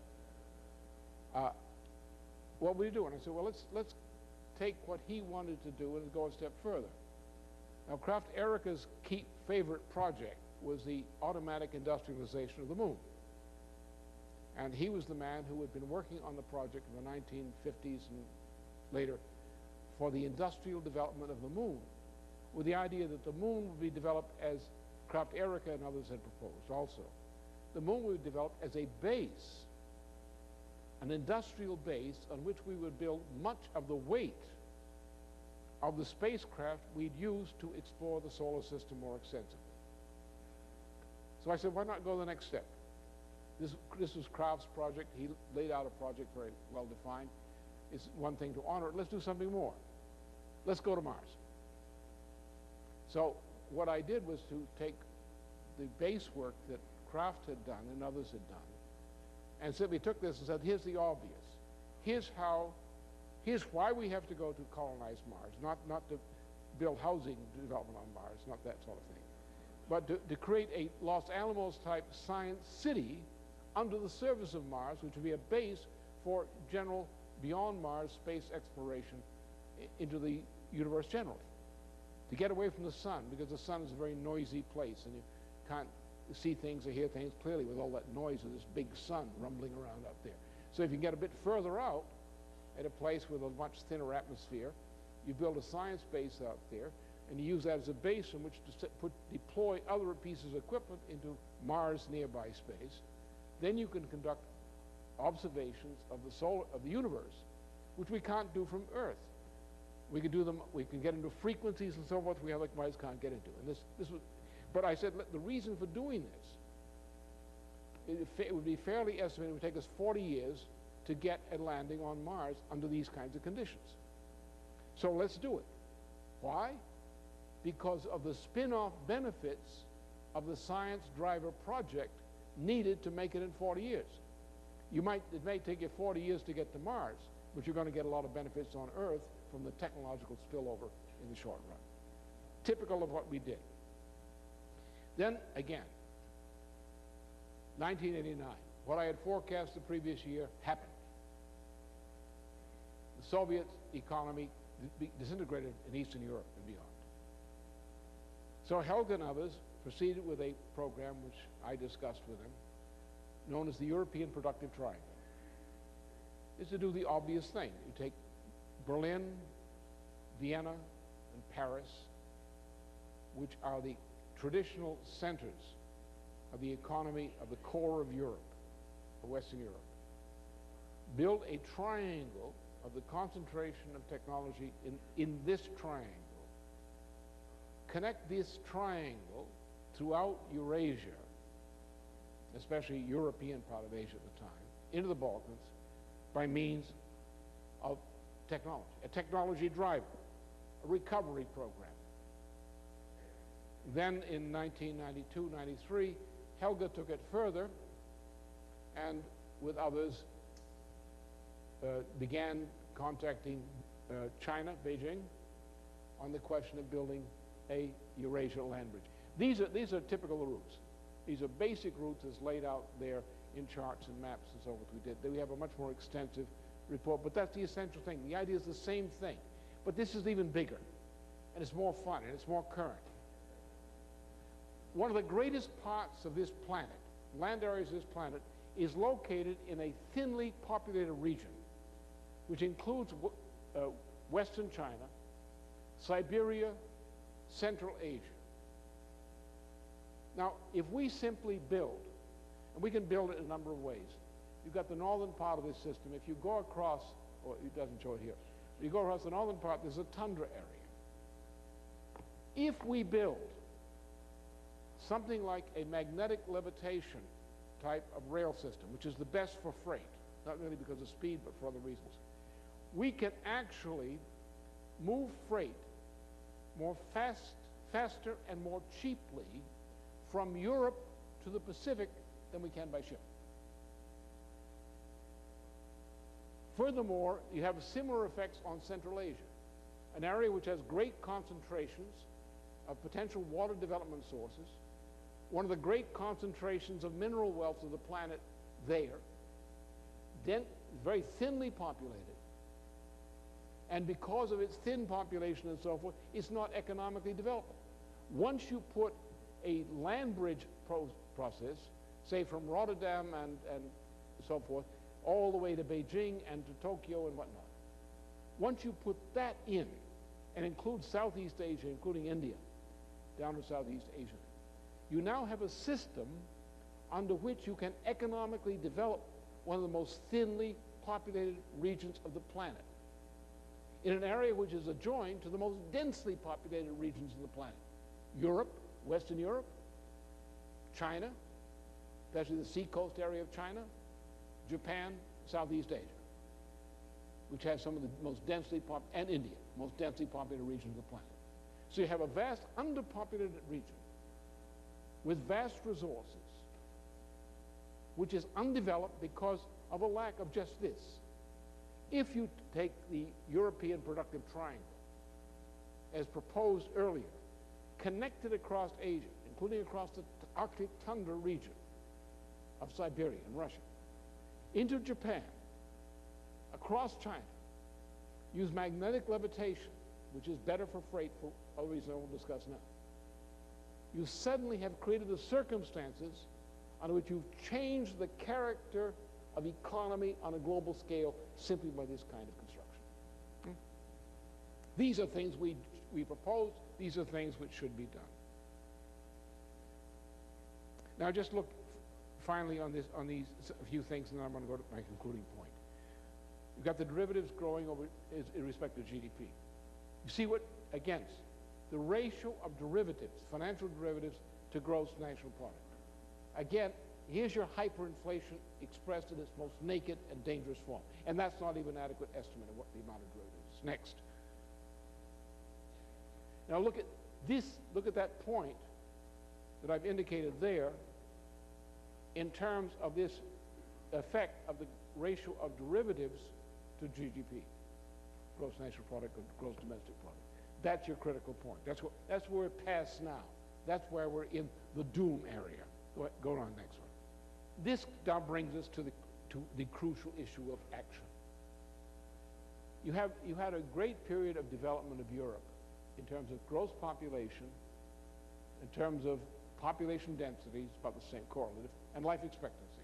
This occurred over the period from the aftermath of the reign of Charlemagne with some ups and downs and then in the great period corresponding to the cathedral building, as in the case exemplified by Chartres in France, in that period. This led then to a period here of decline in 100 years from about 1240 into 1340. Wars and so forth, to attempt to extinguish the possibility of the nation state. You had a great collapse of European civilization here. This is called the New Dark Age, which the population of Europe as a whole collapsed by 1/2. This is the period also of the Black Death. Half the parishes, the towns of Europe, vanished in this period. We're now approaching a similar period globally right now. But from that point on, from the beginning of the 15th century, there was a renaissance which led to the rise of the nation state. And then from about here, about the latter part after the 30 Years' War, there has been a continuous trend of growth of population density, and of life expectancy in European civilization, up until about 30 years ago. Now we're in a decline phase. What caused this? What caused this was progress. The idea of progress, as I described it to you, became policy, leading policy in Europe in the course of the Golden Renaissance of the 15th century. Typical was this, two writings were typical by Cardinal Nicholas of Cusa. One was this Concordancia Catholica, which was a design for the principle of the modern nation state. The second one was his writing on science, which founded modern experimental physical science. So, De Doctor Ignatia.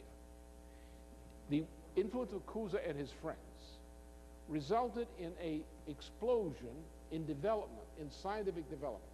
It was Cusa's circles directly, for example, who organized the discovery of America. With Columbus in 1480, had a correspondence with a friend of Cusa's who had constructed the map of the world based on ancient sources and based on astrophysics. This map was then used by Columbus to discover the Americas. And he knew where he was going. He didn't know what the territory was named, but he knew where he was going, about how far it was and how to get there. And he got there at about the time he expected. This discovery of America was not an accident. It was an intent to establish global progress, to colonize, to create colonies, to contact other peoples, develop new nations, and to ally with those new nations to create an alliance which could bring order to the planet as a whole, as well as security to Europe. The same policy was carried out by others. It was carried out by English, the friends of Shakespeare, for example. When England became impossible for a while, under the influence of Paolo Sarpi, you had a group in England around Winthrop, and then later the Winthrops and Mathers, who developed the Massachusetts Bay Colony, which is the route from which the United States later emerged, in the policies of that period of the 17th century. But then you had more wars, attempts to destroy the nation state. The situation became almost impossible with the rise of the British monarchy. Then all hope was hinged on the United States, of the emergence of a new nation, North America, to become a model republic, to inspire the spread of the Republican principle of progress throughout Europe as a whole. And for a while that succeeded, until the French Revolution demoralized Europe, until Napoleon demoralized Europe. And then the success of Lincoln in leading a war against the British puppets called the Confederacy, again put the American model, this struggle for progress, into the foreground. A struggle which was crushed by the events from following the assassination of McKinley. A process which was revived by Roosevelt. A process which has been crushed by the assassination of Kennedy and the ousting of Johnson to the present time. And this is the issue. what's happened, we have gone into, since 1971 in particular, 66, 71, since the rise of Kissinger, we've gone into a period of a great global decline, especially in European civilization. If you look at the charts of Europe, European civilization in Western Europe, look at the United States since 1966. Look at what's happened in Russia, especially since 1990, 1992. Look what's happened in the Balkans. Look what's happened in Eastern Europe. The conditions in Eastern Europe today are worse than they were under the Soviet Warsaw Pact, by far. The conditions in East Germany today, the economic conditions are worse than they were under the DDR, under the Soviet regime there. Situation in Indonesia, unspeakable. Africa has been a victim of genocide ever since the middle of the 1960s, and the genocide, especially sub-Saharan Africa, and the genocide is willfully spreading. Since 1966, it's been the policy of the United States to promote genocide. The policy of the State Department, official policy, that U.S. lending policy, U.S. foreign policy in general, especially since Kissinger, has been to regulate the foreign policy of the United States to ensure the reduction of population in Africa and in South America, to conserve the natural resources of these regions for the future use of Europeans at the expense of the present inhabitants, to make sure that the Africans and people in South America, Mexico, and so forth don't use up the natural resources which the Kissinger's sponsors covet for the later part of this century. It's been the policy. We have entered a period, a dark age, like the period from the launching of the Gulf League Wars, about 1240 AD, into the new dark age of the middle of the 14th century, a period of moral, economic decline and cultural decline, which the very existence of civilized life on this planet, while maybe not threatened with extinction, is threatened with near obliteration for periods as long as several generations. That's where we stand. And that's what the issue is. That's the strategic issue. Now the question today is, how can we save the nation state? Because the idea of the nation state, as the Declaration of Independence and the preamble of the Constitution in particular define it, is the only thing that can save this planet from a dark age. The U.S. public today is fairly described as a ship of fools. Most people in the United States are a bunch of fools. They're a pack of fools. Their opinion is the opinions of fools. It's not really entirely their fault. They should know better. But that's the condition they found themselves. It was a condition which the baby boomers enjoy as a result of most of my generation's corruption. But the baby boomers studied well and became more corrupt than my generation succeeded in becoming. They became very influential and quite naturally produced a generation which is more corrupt than they were. We now have produced the younger generation of Pokemon addicts who are prepared to kill their grandparents and eliminate the record of the cycle. The issue here is how to revive this nation. The theme which I chose for this event today was chosen because of the implication of the way which Russian President Putin and others reacted to the sinking of the Kursk. Obviously, from what I've said, and if you look at what I wrote and spoke in October of 1999 in Storm Over Asia, nothing that happened surprises me. I didn't predict the sinking of the Kursk in particular, but I forecast exactly that kind of development, and that kind of confrontation is coming to a head. It's come to a head. But the important thing about this development was the fact that Putin reacted, in a sense, somewhat the way Franklin Roosevelt reacted to the bombing of Pearl Harbor. The Russian people had put up with a process of degradation and corruption, which had almost destroyed Russia as a nation, and its people as a population. Over the period, particularly 1992 to the present, with a big help in that direction earlier from what was called glasnost by Gorbachev, which was actually invented by Andropov. So finally, a Russian president has acted in a way which portends a possible turning of the corner in Russia. That is a mixed blessing, because actually the nuclear threat continues. And as long as idiots like Brzezinski are running loose and threatening to make war on Russia and other places, the possibility of a nuclear reaction against Brzezinski and Gore and George Bush Jr. is there. So it's a very mixed blessing. But Russia has shown in its present leadership a determination to survive and to recover. The possibilities for that recovery are significant.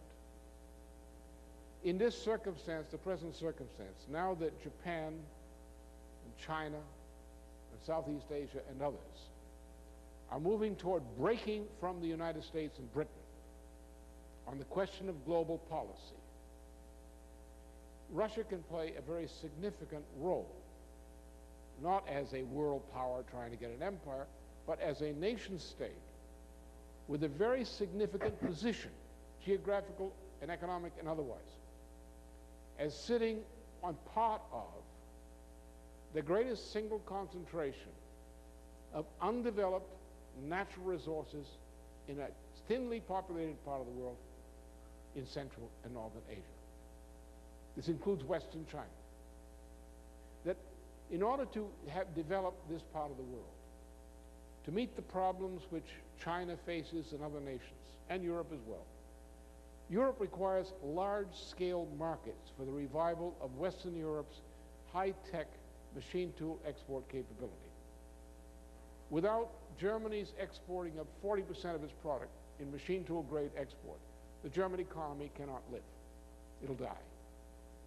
Without the revival of the German economy, the economies of all Western Europe will collapse and disintegrate. Therefore, Germany and all Europe together, continental Europe in particular, looks for markets to the east.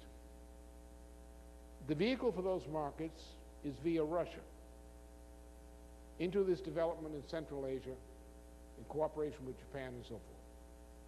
The importance of Russia in this is the importance of establishing, to have a viable recovery, what is called a full-set economy. By full-set economy, what is generally meant is an economy which has enough of all of the requisite elements of technological skill needed to maintain a modern economy. Without a revival of the economy of Russia, its participation with Western Europe in conjunction with Japan, Korea, China, India, Southeast Asia, Iran, and so forth, in joint development, it is not possible to reverse in time the great danger to civilization, which is fruit of the past 30 to 35 years of decadence of our civilization. And thus, the fact that Russia is pulling its act together is admittedly a mixed bag. It may be the harbinger of an actual thermonuclear war if idiots in the United States and Britain continue to push for that. But on the other hand, if we are able to get the United States to take a proper role, to recognize its own legacy, and to play a partnership role with Europe, with Russia, with India, with countries in South and Central America, with Africa, in bringing this planet back into shape, the development of Russia, its recovery, can be a great blessing for us all. Now, as in the case when I proposed the SDI back in 1982-83, again, on the table is an option, a strategic option which can get us out, at least our posterity, out of the mess bequeathed to us by the follies of the past 35 years. The question is, will what I propose be accepted? If not, the penalty is beyond the comprehension of virtually anybody in this room. It must be done. Therefore, what counts? What action is important? What act can you take that means anything? If you ignore this issue and the issues related to it, then what do you get? All your dreams and all your labors and all your aspirations and your progeny go into the sewer with your negligence. If you can concentrate, as in a flanking operation, on this option, this alternative to chaos, then everything else good you might do will work. If you do not, they won't. I was referring again earlier today, the same thing. One of the great events in all history was the destruction of the Persian Empire by Alexander the Great under the counsel of Plato's successors in the leadership of the Council of the Academy of Athens. In the final analysis, Alexander went onto the plains of Gaugamela with a couple 100,000 forces, Macedonians, Greeks chiefly, against a vast horde of the Persian Empire. And on that day, on that field of battle, the Persian Empire and its host were destroyed. And the Persian Empire obliterated for all millennia to come. Again, later, that was imitated in a certain way by Hannibal at Cannae, where a superior Roman host, to its own folly, was defeated by an inferior host with a superior brain. And that has been repeated in military history a number of times. That in such situations, it is not the simple-minded action by simple-minded people, even well-armed and powerful, which determines the outcome of battle. In a true strategic flanking operation, it is the superior mind which finds and selects the action which brings victory. The question is, do we have the ability to focus upon preference and priority for the single kind of flanking action upon which alone victory depends? Thank you.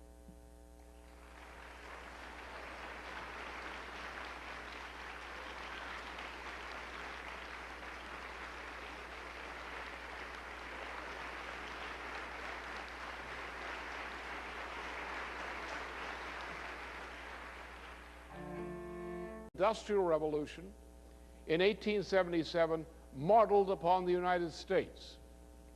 In the same period of time, a Russian, Mendeleev, the great Dmitry Mendeleev, the great scientist, also brought back to Russia, with the association with his Tsar, Alexander II, the attempt to implement the economic policies of the United States in Russia. Similar developments occurred in France, related, different. Japan, in the same period, adopted the United States as a model for the development of the economy of Japan. A friend of Carey's, the economist who advised Lincoln and who helped to create Lincoln as a political figure, Henry C. Carey, sent his representatives to Japan, E. Peshine Smith, to educate the Japanese imperial circles on how to create an economy. The development of the economy of Japan from that time to the present time as an agro-industrial power is entirely the result of the influence of the United States and the Lincoln legacy upon the economic development of Japan. Other countries joined as well. There was, as a result of this, a revival and a direct influence of the North American model, the model of the Lincoln model, throughout South and Central America.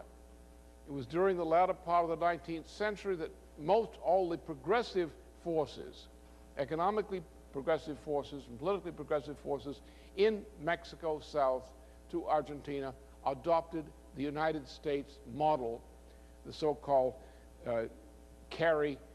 Hamilton-Carey List model, as the policy for national economic development of their country. And that generally continued until 1901, until the assassination of McKinley by the friends of Teddy Roosevelt, then vice president, sort of the George Bush of that period, who changed U.S. policies. Now, Teddy Roosevelt was an asset, President Teddy Roosevelt was an asset of the King of England, because by that time Victoria had finally gotten around and found her way to dying, and thus finally her son, the Prince of Wales, had become the monarch. So Teddy Roosevelt was a puppet of the British monarch, Prince Edward VII. Prince Edward VII was out to destroy. These were the Bush policies of the Reagan administration, as far as Bush was running part of the show then. These were the policies of the Bush administration. These have been the policies of the United States government under the Clinton and Gore administration. Continued. Clinton may have objected to this. Clinton may have acted this recently to prevent this from becoming an aggravated crisis in conjunction with President Vladimir Putin. But Clinton has done nothing to lessen the danger of this global warfare. If Gore were to become president, or Bush, war or similar kinds of global catastrophe would be inevitable.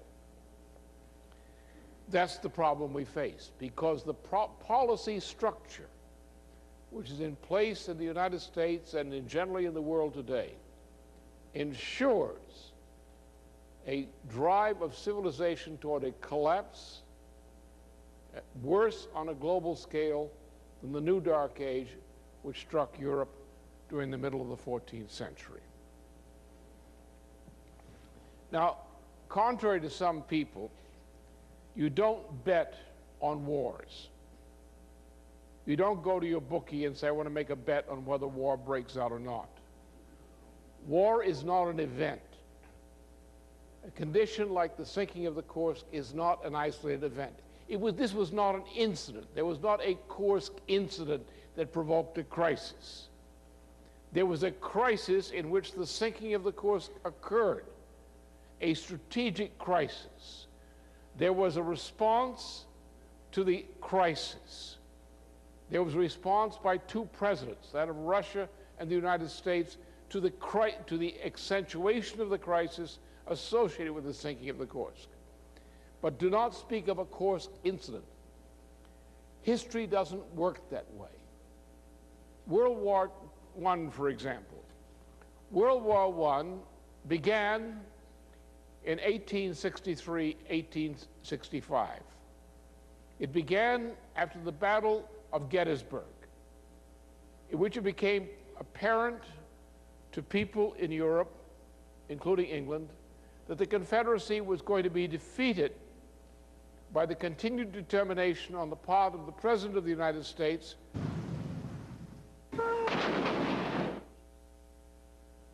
what you're seeing is a war in the North Caucasus region on southern Russia. What you're also seeing is a war which is broken out simultaneously in the border between Pakistan and India.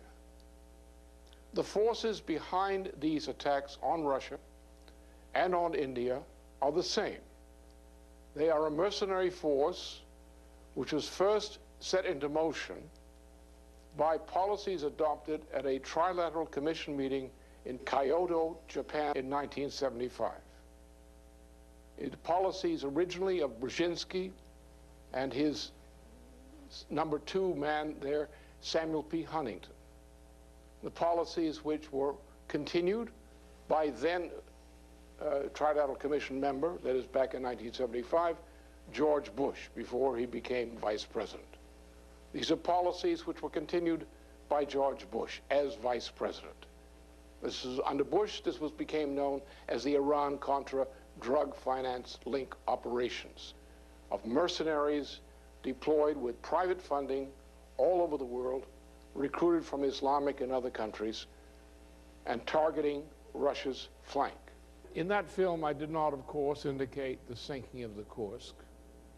And though I did, the crisis associated with the sinking of the Kursk, which if Bush had been president, or George W. Bush Jr. had been president, would probably have led immediately to World War III.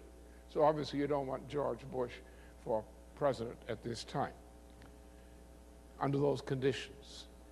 But what I forecast was a condition which already existed, a condition which in the later part of the films I indicated would continue, has continued, would worsen, had worsened, and we are still headed toward some kind of catastrophe which could be thermonuclear World War III or something equally bad. And there are things which are equally bad. The point is that what has happened now was the inevitable consequence of policies to which I referred then. Policies which have a deep root in U.S. foreign policy from the 1970s. These were the policies of the Carter administration to crush and destroy the Confederacy. At that point, the British monarchy, which was then and is now still the mortal enemy of the United States, for reasons I shall explain, the British monarchy had a queen, Queen Victoria. Queen Victoria had a son, who was later known as King Edward VII. Not long after the end of the Civil War, the husband of the Queen died. Queen Victoria, who was not particularly a mental giant or an emotional or moral giant, went into a state of crisis. She went up to Scotland, had an affair with a man up there, and spent a good deal of the time amusing herself on drugs. The records of the local pharmacy next to the castle up there indicated there were some very strange goings-on at the castle when the Queen was in attendance. Increasingly, when the Queen is in this depraved condition, that's why she was called Queen Victoria. She conquered depravity and made herself the empress of it. But her son, the Prince of Wales, actually acted as the monarch of the British Empire. And the British Empire wished to destroy the United States. But first, realizing they could not conquer the United States by means of war or by civil war, they resorted to other means. And the first means was to isolate and attempt to destroy the United States in its influence globally. Because the success of the United States, not only in defeating the British puppet, the Confederacy, and these were nothing but British puppets, and by launching a great industrial revolution worldwide, which began in the United States in 1861 and reached a high point in 1876, the United States was recognized worldwide as a leading world power, as the most powerful of individual nation states on this planet economically, the most advanced technologically in terms of production of any nation on this planet, and nations began to imitate the United States. From that, about 1875-76, Germany, which already had close relations with the United States, began to adopt, under Bismarck, some of the policies of the United States. And Germany began its great Take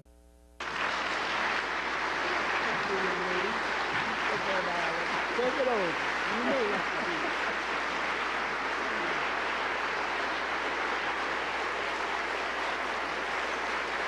Thank you.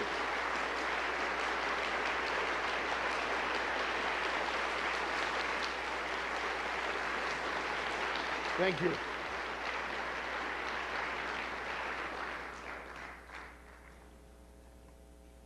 On the 12th of October, a Saturday, August rather, a Saturday, a Russian major vessel, a submarine, the Kursk, was sunk in the Barents Sea. Some hours later, the location of the sunken submarine was located, and in the following hours, the President of Russia, President Vladimir Putin, telephoned the President of the United States, Bill Clinton. They met by phone. There were discussions with the respective military groups, advisors on both sides. The two presidents discussed, and thermonuclear World War III was avoided. That's the fact of the matter, the essential fact. Now, this situation, which still continues, a continued and escalating threat of thermonuclear and other war, now spreading about the planet, is a condition which I addressed a little more than 11 months ago in a film which was produced in this country in October of last year, and just to see the beginning of it at this point.